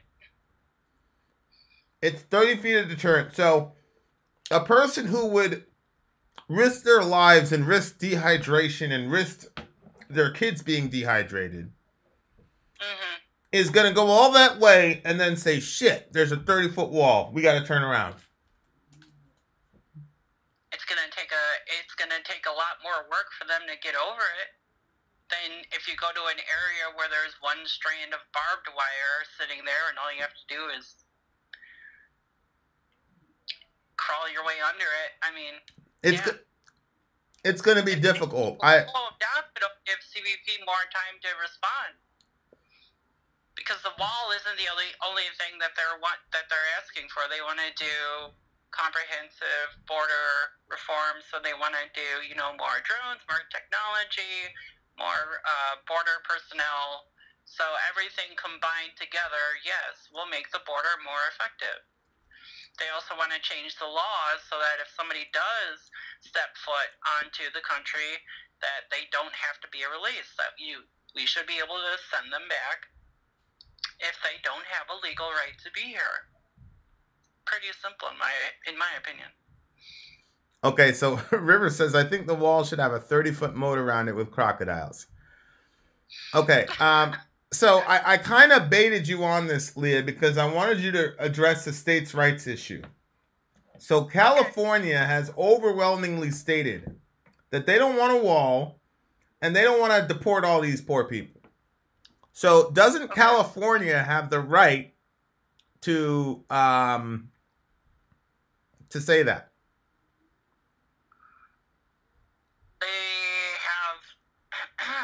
California, sure, I guess they have the right to say that, but isn't it up to the federal government to ensure the safety and protection of its citizens? Yeah, but I mean, you don't have a federal police force, walking the streets, right? You got city police, and then you got staties, right? When you're the head of the country and the border is the definition of the country, and it's your job to protect it, I think that falls under federal jurisdiction. Okay, so your response to Zonia would be, this is not a states' rights issue because it's something that doesn't only affect the state of California. Absolutely. Okay. And you believe that the 30 foot of a deterrent, because when I hear deterrent, I hear I'm going to be discouraged from going over the border. But if I've already made that trek I already know that there's a wall there. Right? So how would that deter me? Do you think fewer people would take the trek if they knew that it would be a bitch to actually get into the country when they get to the border, and that even if they did, that they would probably get sent back if they got caught? No, I don't think.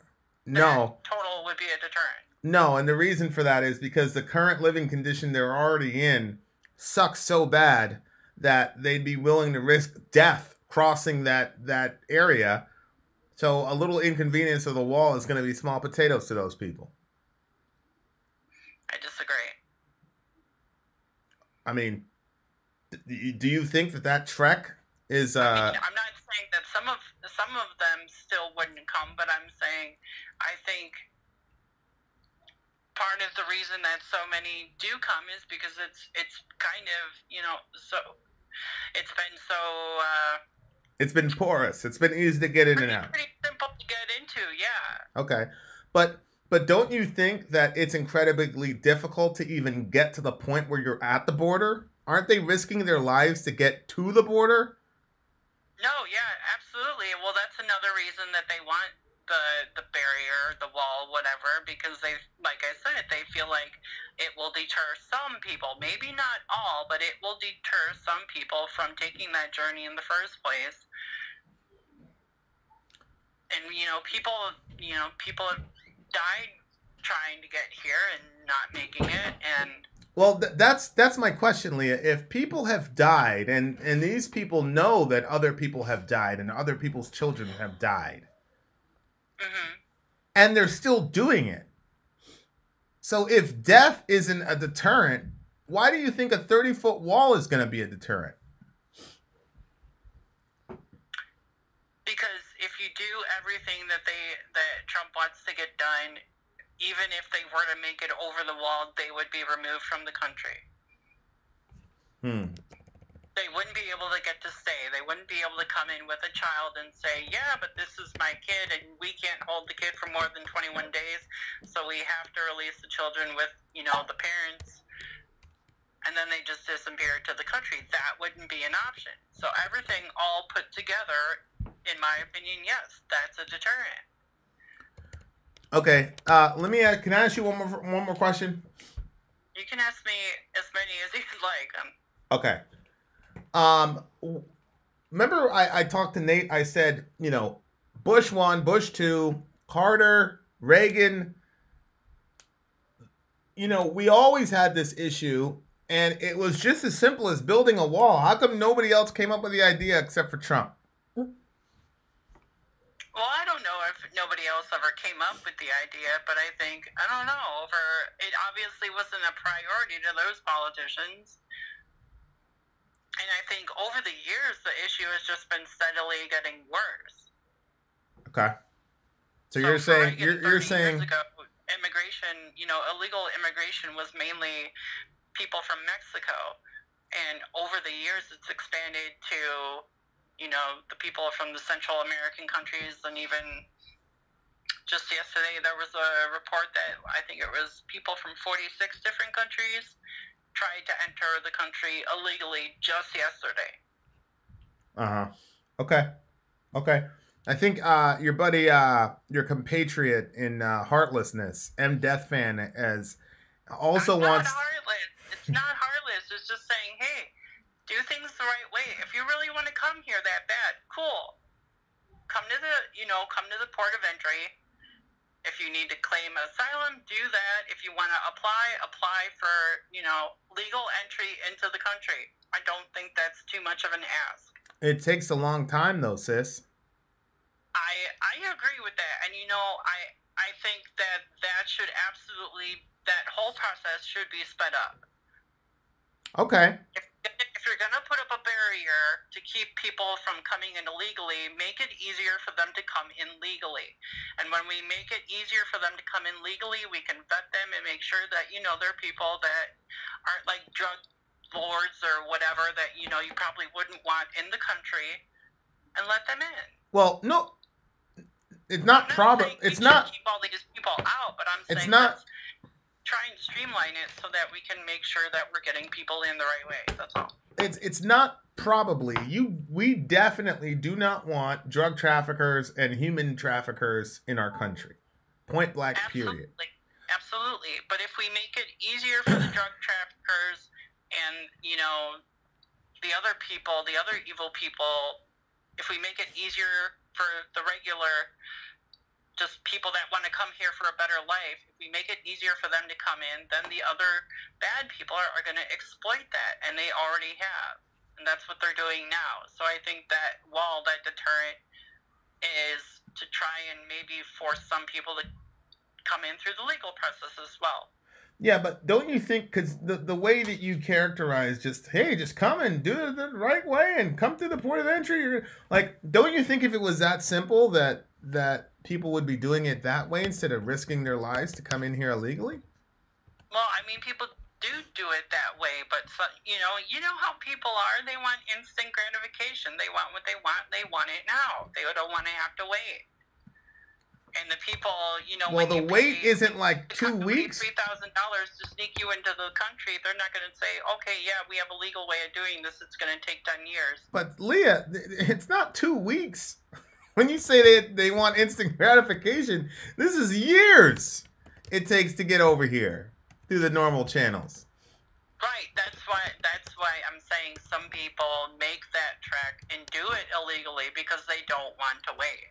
Okay, so I'll make a trade with you. I'll give you your wall if you reduce the average time for naturalization from years to 3 weeks. Sure. All right, deal. I would offer that. We have a deal. You see? This is what happens, ladies and gentlemen. There is a middle path. We figured it out. Huh? We solved this, motherfucker. Hell yeah, we did it. Yes. I'm going to run for president. Leah's going to be my vice. Huh? Are you going to be jealous? Tell the truth. All right. All right, Leah, you can't be my vice because Sori will be jealous, but... No, I don't want to do the work of the vice, so you can have it. Well, no, I can be the vice because she's going to be the first lady, duh. Oh, yeah, that's true. I forgot about that. All right. M. Deathman, you're going to call me up. M. Deathman's going to call me up and tell me that I'm too emotional. Okay, supper's ready. Oh, God, okay. Have fun with that, M. Death. All right. Thank you, guys. All right, Bye. Leah. Love you. Love you guys. Bye.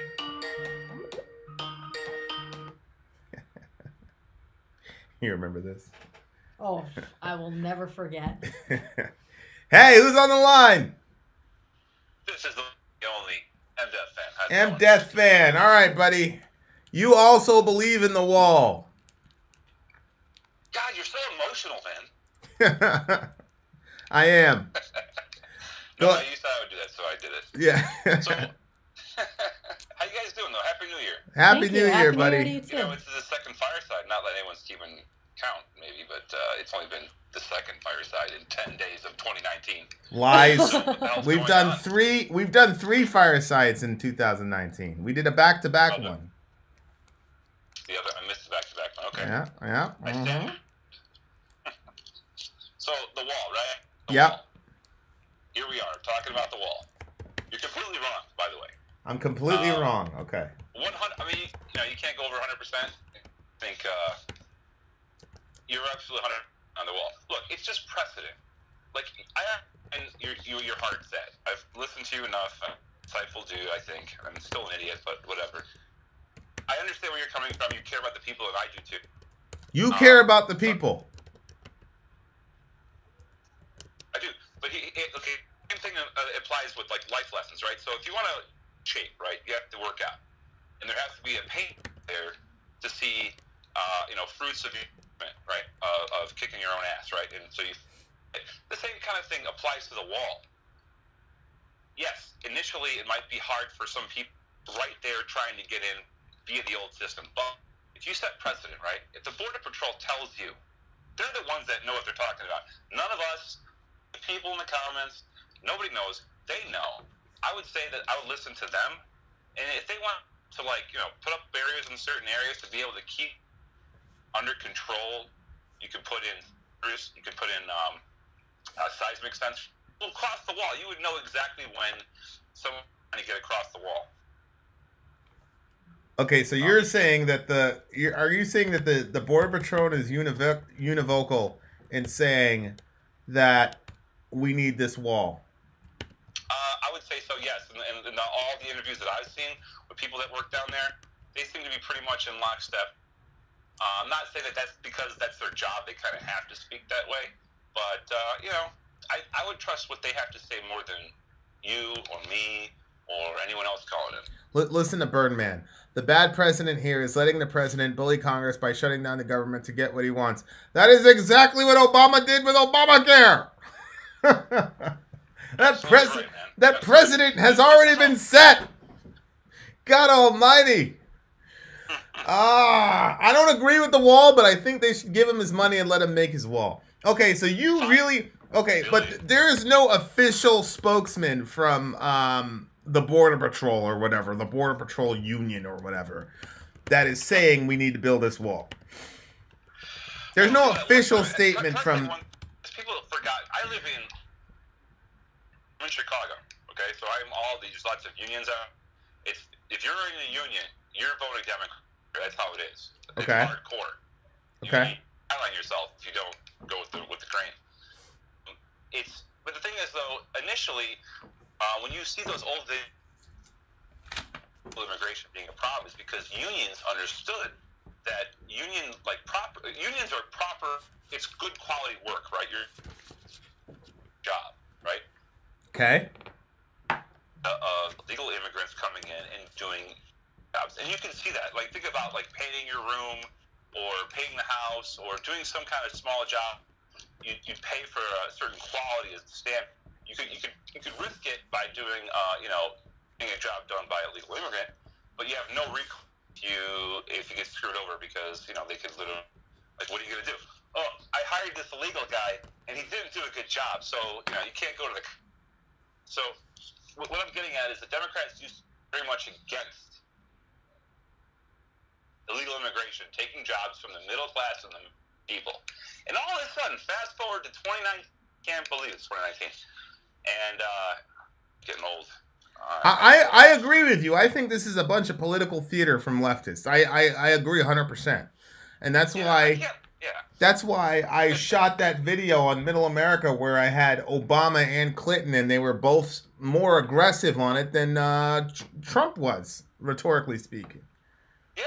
So this is Trump tweet. He was like, I agree with him or something like that. Like, it's so you have a record of what's happened in the last 20 or 40. It's hilarious.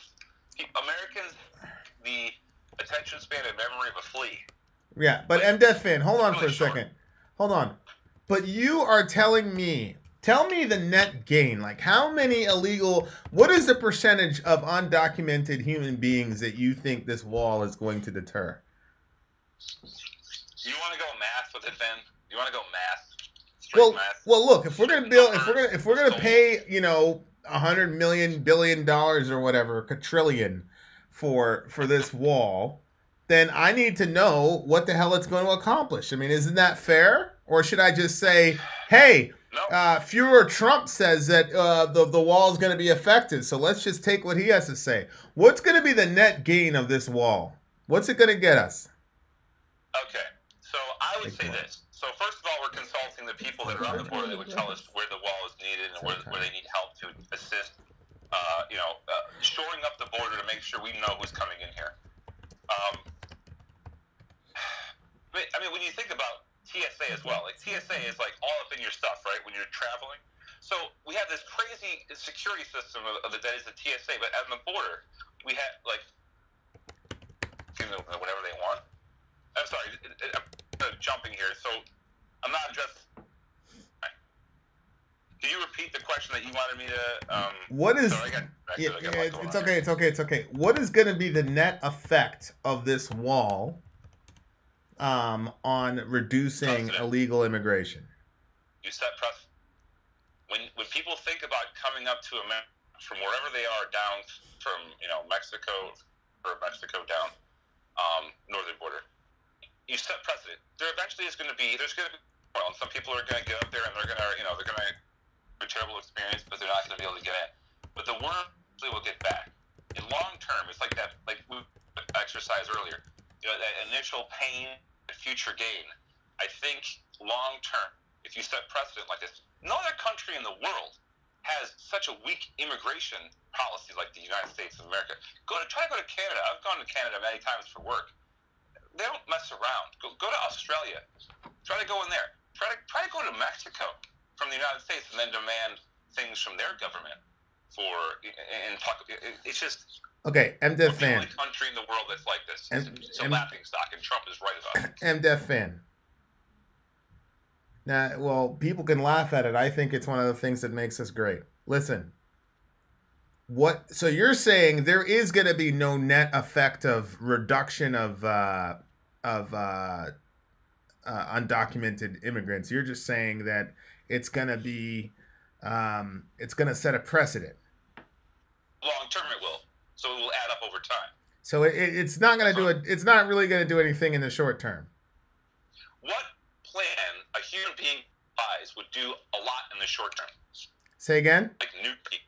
Like what plan could a human being that would do a lot on illegal immigration in the short? Like what would you do? Oh well, simple. Leah talked about it, making it easier to get here legally. Extending people's work. The vast majority of people who are here, quote unquote, illegally are not here because they jumped over a wall, MDef fan. They're here because they're overstaying a work visa. What the hell is... that, but there's also lots of people that have family members killed by people that shouldn't be here. Is this your 65,000 number? Where's your source for that number? I can pull that up and debate about it, obviously. But the thing is... Where is the number, MDef fan? Okay, hold on for a second. You said that 65,000 Americans have been killed by undocumented human beings since 9/11. Talking about since 9/11.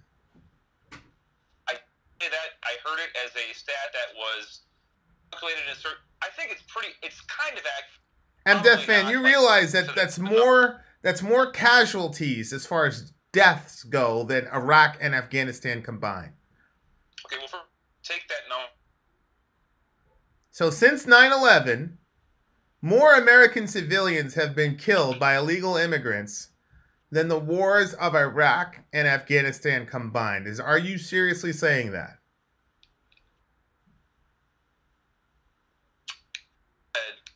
When I first heard that statistic, looked it up, and there's controversy on how it was calculated. But see, here's the thing. 5 people that were American killed by illegal immigrants. There's something wrong. The social contract that is the government dictates that we do something about it to protect our own citizens. Okay. What the hell? All right. Not protect our own citizens. MDef fan. MDef fan. So you're MDef fan. Listen to me, bro. So you came into my chat and you said 65,000 Americans have been killed. Then that was like 4 hours ago. Yes. Then, when you couldn't source it, you said, well, if even 5 of them have been killed by illegals, then the government needs to act. Let me ask you a question. I can find the source, and that's bullshit. Let me ask you a question, MDef fan.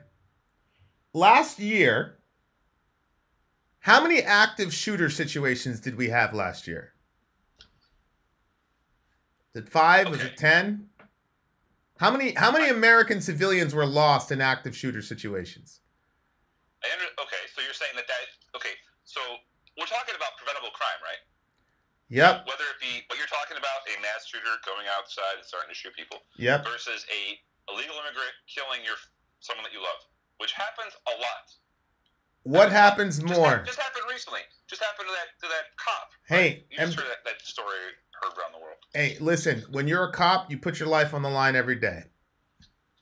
I mean, I get it. But I understand what that means. And I have a brother. Listen, MDef fan. I have a brother who, more than most, puts his life on the line every day. So I'm not saying that callously. I'm saying when you do that, you're giving a blank check to your community. You're willing to lay down your life. It's terrible. I 100% agree with you, and I say what a lot of times when you see kids get shot by the cops, that should be taken into account, and that should be if you put a cop uniform on, there's a certain level of risk that you're willing to take. Yeah, but MDef fan, means that you should not try to make a situation where you're going to gun them down. You're going to try your best to try, and this is my experience. Well, depending on the melanin count of the person that you're encountering, sure.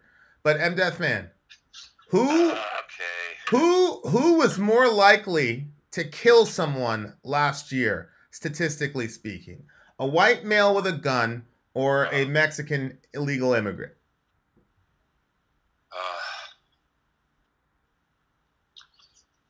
Who is more likely? Are you talking? Is this really a difficult conversation? These statistics don't actually exist. But let me. Please tell me what you think that. Tell me what you think. Is this difficult to surmise? Here, let me do a thought experiment with you, MDeath Fan. You ready? Go ahead. Yes. So you wake up tomorrow and I say, MDeath Fan, there was a mass shooting and 15 Americans were killed. Okay. And I say, now there's two candidates for who did it. John Smith or Alejandro Gonzalez Contreras. And I say, MDeath Fan, I will give you $1 million if you guess rightly who did the mass shooting. Who are you going to say did the mass shooting? What a terrible question. Seriously.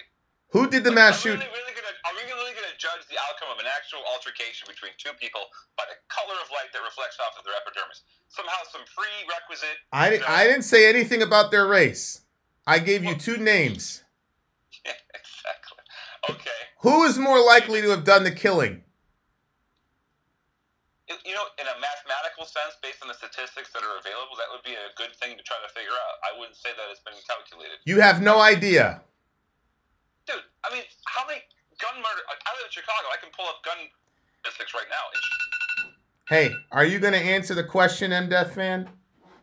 I try to, if it makes sense. Answer the question. Who would be more likely to have done the killing?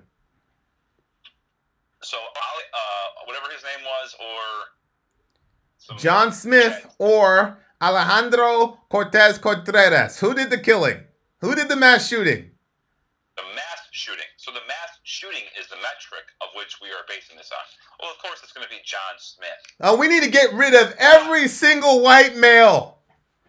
We need to... Well, let's go to Chicago. 5 of them? Shooting when you shoot your whatever you have into the crowd, and you just pop, shoot it into a crowd. Is that a mass shooting if you're trying to, shoot everyone within your purview? Because that happens all the time in Chicago. But you're not understanding my logic, bro. I am understanding logic. You have a group of people last year who was doing active shooter drills, live active shooter drills with live people and killing them en masse. And I wasn't hearing anything about building a wall to get rid of those people. As a matter of fact, we spend $5 billion a day here. I mean, we're talking about peanuts. This is not even this is all theater. Yeah, this but is like for people that are just like idiocracy crowd. They get you pitted against each other. They're sitting there. But MDeath Fan, pulling the strings on both sides. MDeath Fan, that knife slices both ways.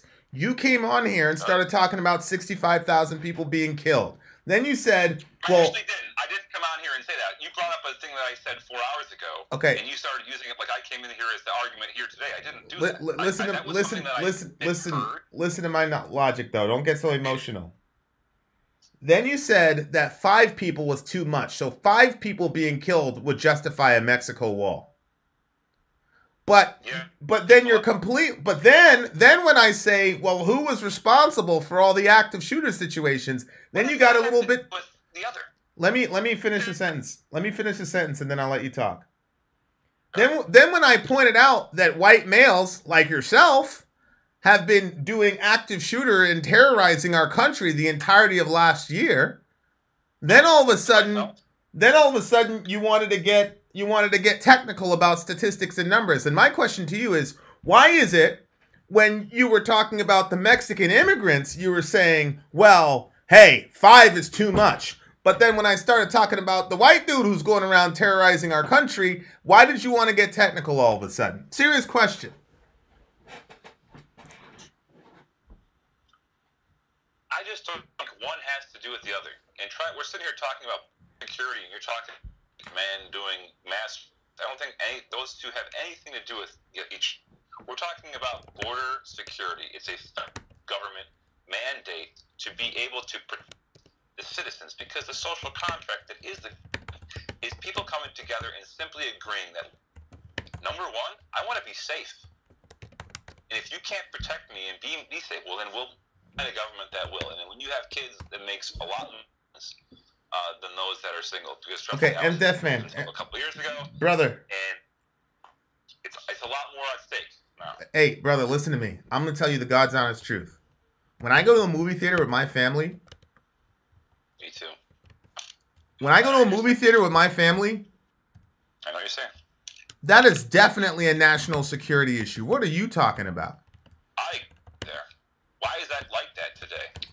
Well, because there's a certain group of people in our nation who don't know how to deal with their anger, and they start killing people randomly. Well, it's a spiritual issue. You know. Well, but what I'm saying though is I think you got to pull back and exercise some self-awareness here. You said that 5 people being killed by these Mexicans is too much, and that this is a national security issue. But way more than 5 people got massacred by white active shooters last year. But you're saying that that's not a national security issue. We're thinking about people like colors again, and I just don't like that. Death Fan, hold on, brother. Hold on for a second.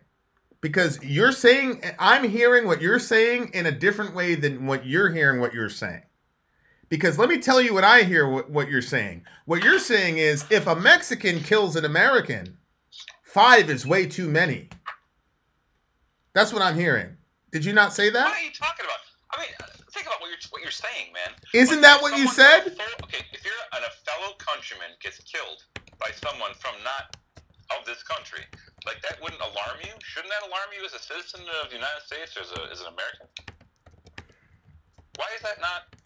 Okay, so if a white guy butchers 50 of my countrymen, like what happened in Las Vegas, I'm supposed to say, well, shit, he's an American, so it's not as bad.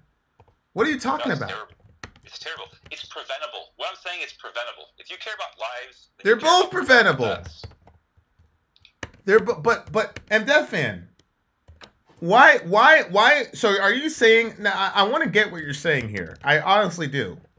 Are you saying that I should be more concerned if one Mexican kills one American versus a string of my countrymen and women being gunned down by active shooters last year? Is that what you're saying? Why do you make one versus the other? Why is this it's like Ken versus you? It doesn't need to be like that. They're both shitty situations, but we're talking about preventable deaths, and you're one of the people that you're anti-abortion, because I am children, and like when you think about what abortion is, it's like stopping out a bag of kittens. And who would do that? Wanted? Nobody. What I'm getting at is that I feel for these people, man. I just overall, what I say with the wall, the idea is that the people that are down there are the ones to listen to, not me, not any idiot on television. Well, I agree. I real stories about what's going on down there. No, I think that's they need that to help. I agree with that. That's a legitimate point. I talked to my brother. I said, look, tell me your opinion on these ICE guys, because my brother works in for the federal government. I think you know what my brother does. I love that. We have a lot of similar. For those that don't know, like there's a lot of things that I like you beyond the unbelievable commentary that you do for music with both you and. It's because we have a lot in common in that regard. So I talked to I said, all right, man. What's your take? He loves ICE. He says they're great guys. They're squared away. They're good dudes. Love America. Love their family, and love the people that they handle. Which is handling is the undocumented people, whatever we want to call them. Okay. Sure. So if I hear from those guys or representatives from those groups that they want the wall or whatever, okay, that's it. Argument's over for me. I don't care who said it. If representatives from those guys are univocal in that, then I'm good. Okay? The issue that I have though is this idea that these is to criminalize, is to portray these people as violent people, and then say, well, 5 is too much, and we need to act on these people immediately. Don't get caught up on that, please. Don't get stuck in the 5 thing. It was just an example. No, yeah, but you don't understand. But see, Death Fan, you don't understand the implications of what you said. That's what I'm trying to get at. You're trying to minimize. Please school me. Tell me what implications am I missing? You're trying to minimize something that is very alarming. It's alarming to you, obviously. Yeah, it's extremely alarming to me, because. And what is that? Okay, let's say that 65,000 number is wrong, right? Let's say that that's not true. Let's say that is a drastically overinflated number. Let's say 30. Hold on for a second, because here's what happens when you do stuff like that. You put something like that out in the ether, and then some dude on Facebook or Twitter says, well, shit, these guys killed 65. That's more than the Iraq War and Desert Storm and the Gulf War put together. Shit, this is a war zone in America. And then he straps on an M4 and starts killing people. And if you think, Death Fan, that that's not a real eventuality, that guy that went off and shot up all those people at the synagogue because they were helping with the border, what was the last thing that he tweeted? That crazy guy probably on SSRIs, doped up out of his mind. What was the last thing he tweeted? I don't even care what he said. I understand where you're coming from, right? I get it. Okay, the last thing he tweeted was he wasn't going to sit around while our country was invaded, which is language that our president used. Is he want to, listen to, or is he yes. out of his gourd? Listen. Like a lot of people today. Well, I know, I don't know if you've dealt with people who are mentally ill or not, but there are things that push people over the border. There are things that push people. The term trigger is actually a real term. And there are things that push people to make certain decisions. And my thing is, I want to put as least amount of this stuff in the ether as possible. So what happens is when you put a number like that, and then somebody does the math and says, shit, people are dying in America since 2001 at the hands of these immigrants, more so than if they were in a war zone, that creates a certain type of culture. Don't you see that? Don't you see that's dangerous? I get the right metric.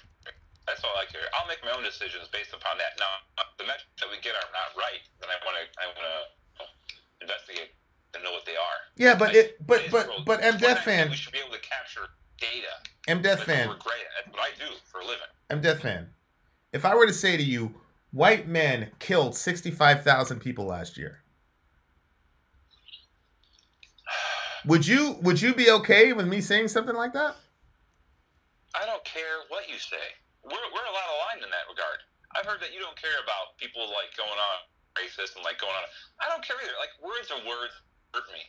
Like I come from that generation. So you're saying you would so millennial by like 2 months. So if I got on this show and said white men killed 65,000 people last year, you're telling me you wouldn't care at all?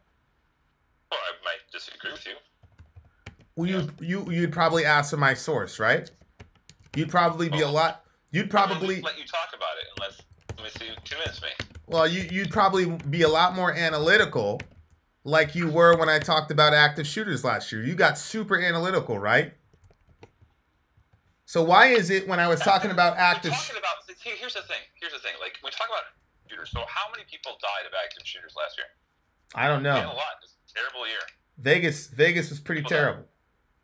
I don't know if Vegas was 17 or 18. I'm not sure. Doesn't matter or not. It's terrible. It's a terrible thing that should have never hold degree there. Right. But when you look at Chicago, like shooting crime statistics, for good ones.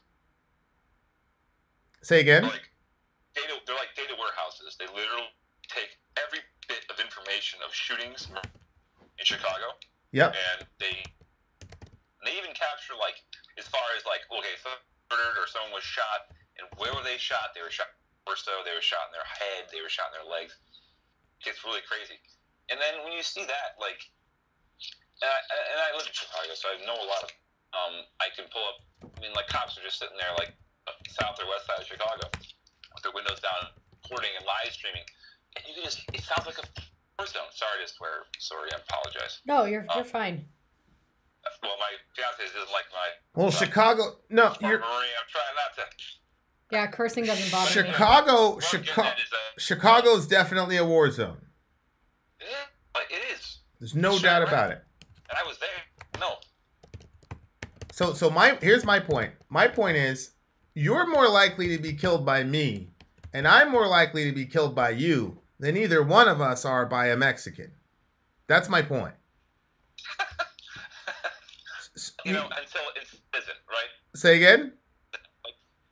What are we talking about? We're talking about math. No, what we're talking about, here's what I'm talking about, is the demonization of these people as violent offenders as the reason why we need to keep them out of our country. There are countless stories about this. I don't care about countless stories. I care about the facts. The facts are you're more likely to kill me. That are American citizens killed and shit.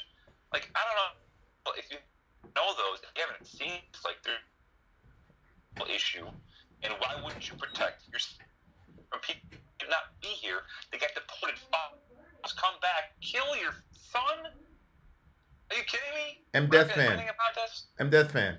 What I'm saying is, statistically speaking, you are the best candidate for killing us. The white male with a gun. That's the biggest killer in America. Whether it's a laugh or just hysterically laugh at what you're saying. Am I wrong? I don't know what you're talking about, man. Yes, you're wrong. I would never in a million years think of doing that. I'm not talking about you. No, stop. I'm Death Fan. I'm not talking about you. You're attributing that to other people. I'm talking about the stats. I'm saying statistically speaking. You know I would never hurt you. I'm a pacifist. But statistically speaking, you have more of a chance of being killed. Listen, I'm Death Fan. Listen to what I'm saying very closely.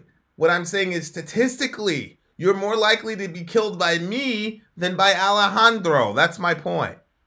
And we cannot demonize a whole bunch of people. I don't walk around with them worrying about that. I just don't. Well, I know you don't worry about it. What I'm saying is, my point is not that we should live in fear. My point is, we got to be very careful about demonizing these people and saying things like, hey, these guys are going to come in here and they're going to kill us. What? Can we just as a people? Can we ascend? Can it be a transcendent thing where we just elevate ourselves a little higher and we think a little deeper? We don't go so basic and rudimentary and thinking about colors and where you came from. Like, you had any type of fucking say where you came from. Like, I can't wrap my head around it. I feel like it's in the past. I don't even want to try to. We need to move forward as people and stop thinking so basic. I have no idea what you're talking about. I was talking about math. And what I'm talking about is it is extremely dangerous to demonize a whole group of people and characterize them as being murderous killers who will turn our country into a war zone. If you don't see the rhetorical danger there, I don't know what else to tell you. I don't know what narrative you're talking about. Like, I never heard that before. I'm not talking about that. I'm not saying that these people are going to come in here and cause what you just said. I'm talking about just the basics of it. We should be able to protect and control people that come in and out of our country. Simple as that. All right. Becky wants to call in, so she says I'm off topic. I don't know how I'm off topic, but we'll see. All right, man. Hey, I love you guys. It was good talking to you. Oh, you know I love you, man. You know I love you. We had to. Man, we're good. We're good. Yeah. No problems, man. That's why I'm a subscriber. All right, Becky's gonna call in now. Much love, man, my guy. Later, man. See, there's some people that I can go back and forth with and really put the mustard on the pickle, and that's my guy. So I don't want anybody to interpret that as me and him are not cool, because that's one of my guys. Who am I talking to? It's Becky. What's up, Becky? You're my final caller. You're my what? You are my final caller. Oh, okay. Can you hear me all right? I can hear you. Go for it. So can America. Go for it. Hello, America. Ben, you're way off topic. We're talking about the border. And we're talking about the wall. You're going into shootings and all this other stuff. Do you want to see how they're? Do you want to see how they're relevant? Look, there's a deterrent there. If you've been walking through the desert in hot and no water, do you really think you're going to get over that wall? Can you hear me? Yeah, I think we're gonna die, but I'll tell you in a second.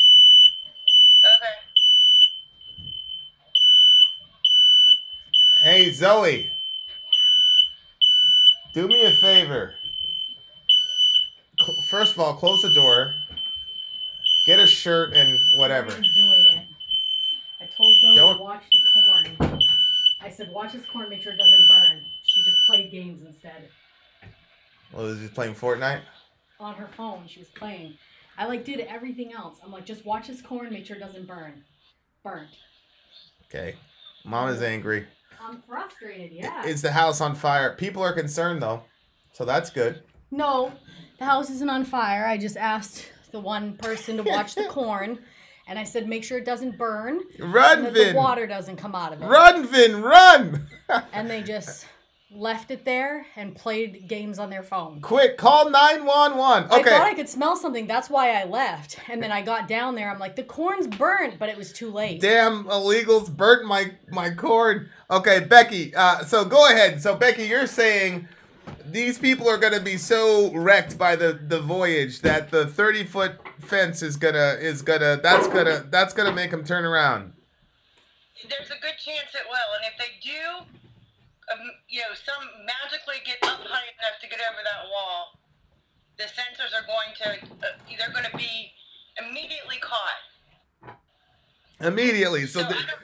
So you think that the net gain of this wall is going to be 100% reduction in illegal immigration? Did I say that then? No.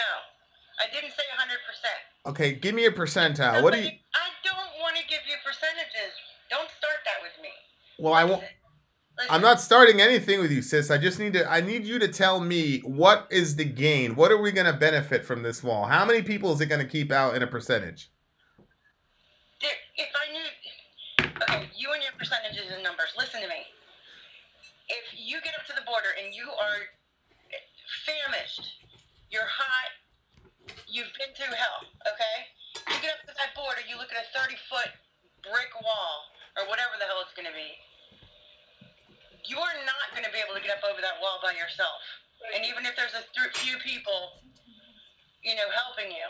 And if for some reason you get up there, if we have measures in place where we have enough people at the border to be able to sense these people going over the wall, then we've got a higher chance of stopping it. And if they happen to get past, then they still have to make it to some place where they are safe.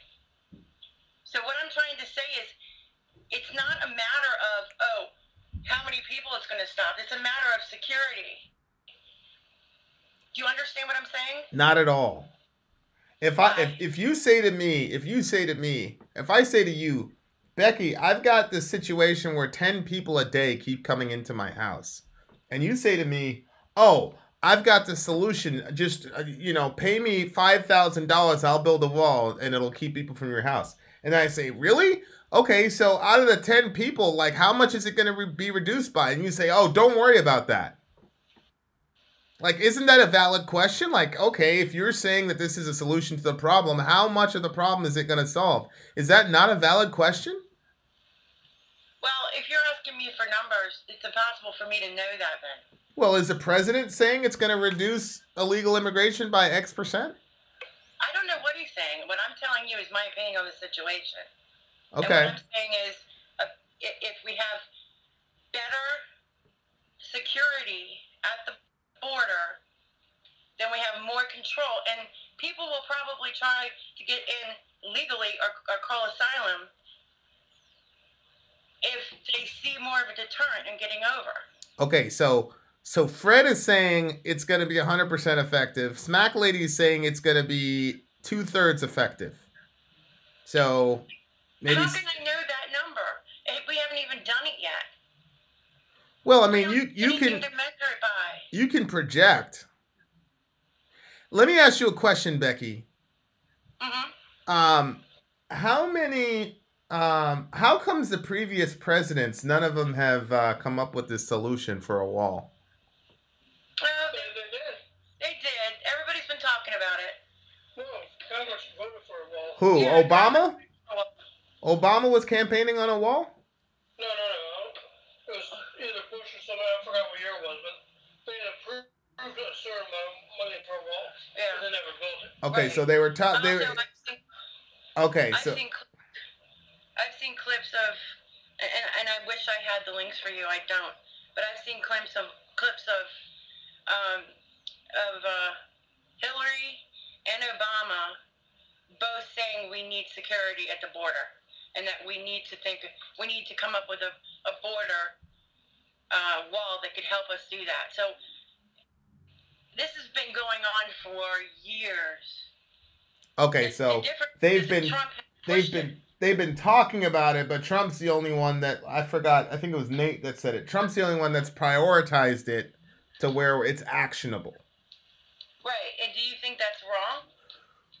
Do you think him bringing this up? I mean, I understand there's a whole big controversy over Trump. He can be whatever.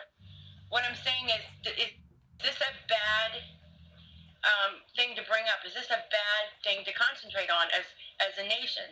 Well, to protect borders. You've seen a couple Middle America videos. I'm not one of these people that hates everything Trump says and does. Oh, I know. Here's my take on it, and that was kind of what I was trying to bring out in the previous call. I don't have a problem. Well, first of all, as a Christian, the Bible has an open door policy for borders, number one. But let's say that I say, okay, we're in a secular state and people don't believe in God. Okay, fine. Have a border. Okay, fine. I don't have a problem per se with somebody saying we need to have a border or that the border needs to be secured. I don't have a problem with that. What I have a problem with is the demonization of people who are trying to come here. I think that is extremely dangerous. When these crazy numbers get floated out, somebody said 65,000 Americans have been killed by illegals since 9/11. That is extremely dangerous stuff to say. So, and then when he was talking about this caravan and calling them invaders, the rhetoric around Trump's justification for the wall is where I have a serious problem with him.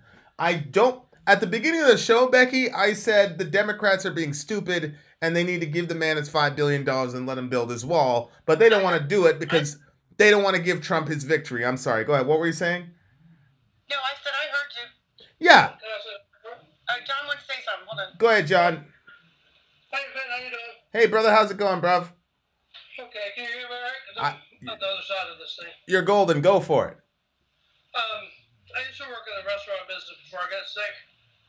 And one thing that I don't think gets a lot of attention is that I worked with a lot of Spanish people from all over Central America. People say Mexicans, but really it's all of Central America.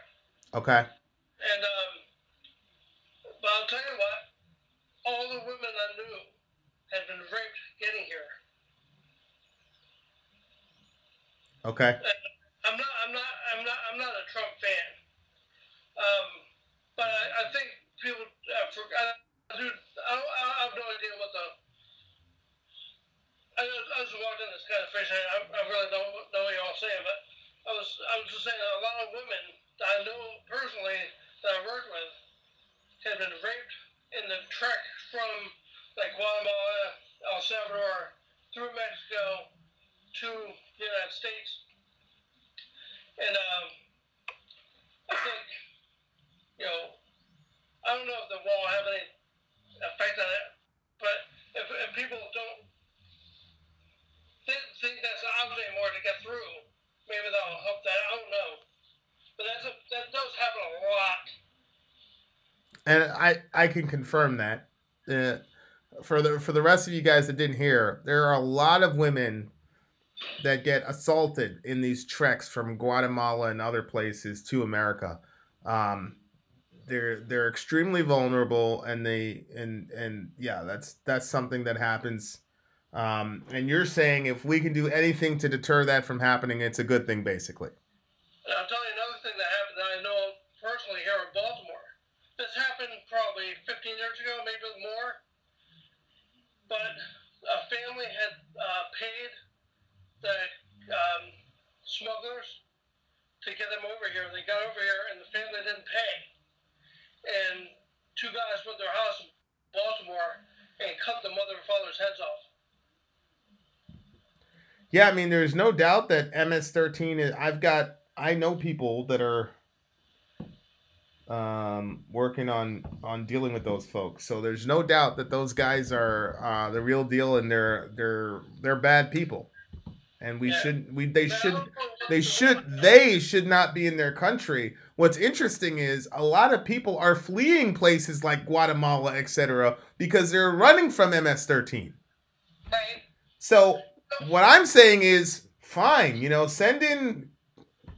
send in whoever and take those guys out, kill them all. Fine, I get it, but let's rescue the vast majority of the other innocent people who are running like hell and want their 12 going on 13-year-old son away from that mess. Yeah, there's definitely a lot of really good people that come. I mean, the majority of people that I met working in the restaurant business were really great people. I did know one person that committed murder and a few that committed other crimes, but for the most part, most of them are really, really good people. Well, look, Becky, here's why I'm not convinced about your deterrent argument. If a woman, because I'm sure all the women who make this trek know, look, if you make this trek, you're liable to get sexually assaulted. Right. If that is not a deterrent, if a woman's going to say, you know what, I will risk it. If being sexually assaulted or dying of thirst in the middle of the desert is not enough of a deterrent to keep them from going, do you think a measly 30-foot wall is going to keep them from going? Yes, I do, because also they are going to put more people at the border, and they're supposed to be upgrading the technology. What I'm saying is we don't want people going into the country illegally. If somebody, my thing is if somebody needs asylum, we should have better choices for these people to come in legally. I think all of us agree. I think that all of us agree that the I don't have the right word for it, but the standards of getting in here and how hard it is to get here, we need to lower that so people are not tempted to come in illegally. I think we all have common ground there. Right. I mean, people need to be vetted basically to come in. My point is people coming illegally, you have no idea who they are. You have no idea. Plus, the what do they call them? The people who bring people in and collect all their money and all that. Yeah, customs. John was saying they get here and then they owe them money. And a lot of times the women end up going into prostitution to pay them back. Yep. Right?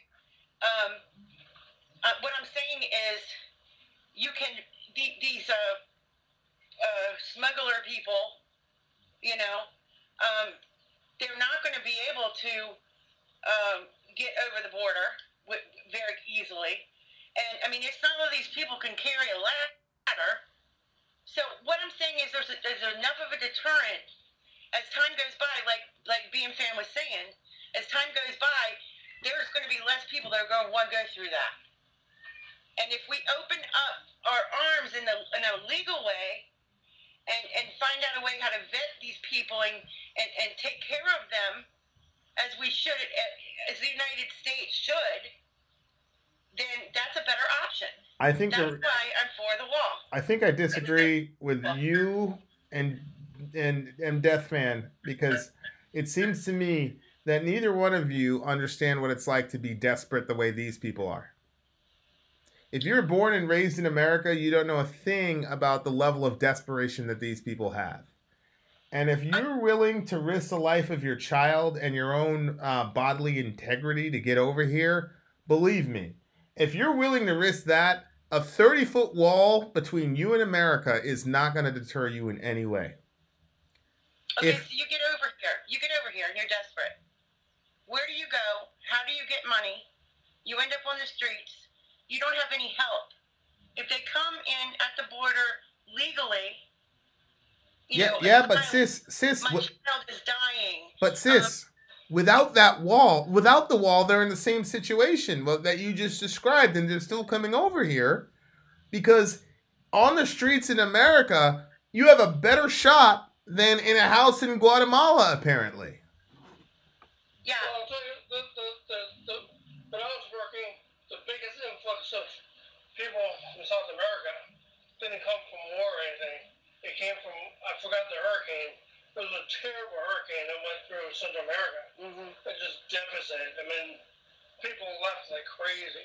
Right, you're saying that there are more reasons that people come than just they're fleeing MS-13 or something. There's a huge amount of reasons, yeah. There's a multitude of reasons. Okay, I'm with that. I'm with that. I just think that the level of desperation that these people have, I think that it's very hard for a person who was born. I wasn't born in America, and I've seen different parts of this planet that have levels of desperation and squalor that you can't unsee. I've seen terrible things.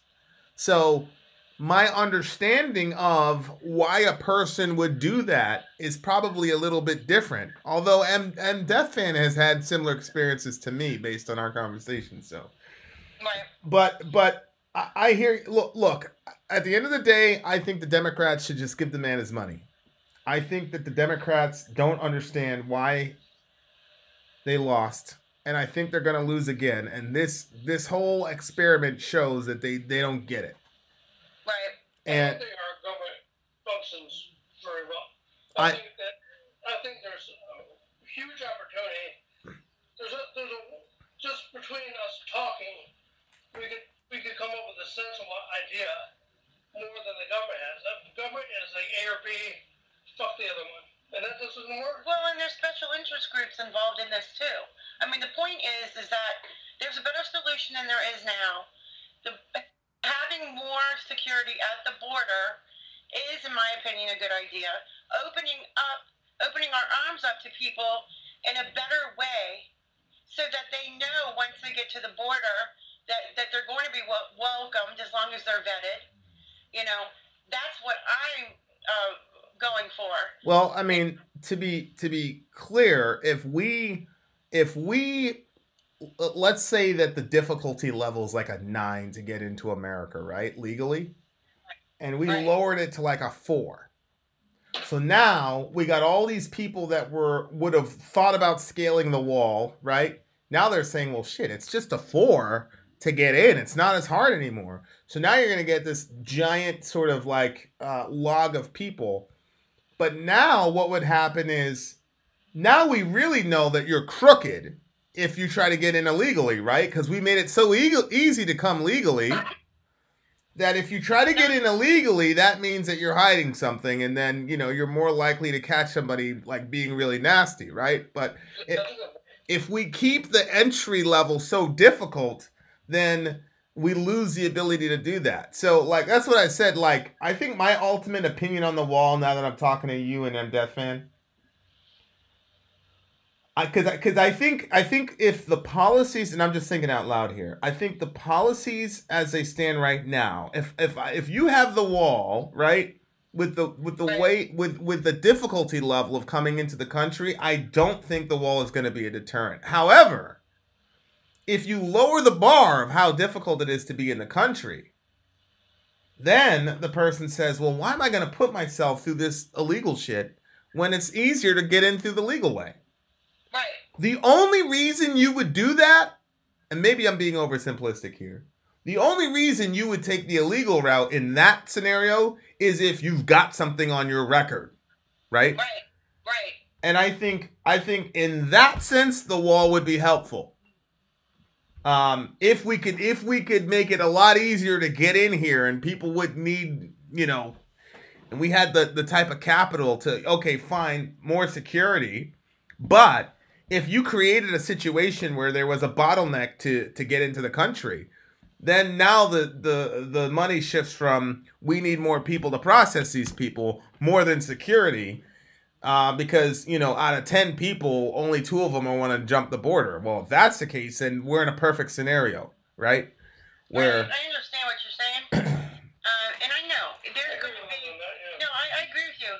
I think there will be a backlog, and how we handle that is what I think is something we should be, you know, talking about. But I still stand by the border being protected. Well, everybody believes that. Yeah. Yeah, he's got to go sit down. He said good night, Ben. All right, I got to go too. I told Sori I was going to be 10 minutes, half an hour ago. Okay, guys, good one. Actually, I actually amended my my idea of the wall based on discussions with Leah at MDeath Fan and Becky and John. So, hey, it happens. It happens.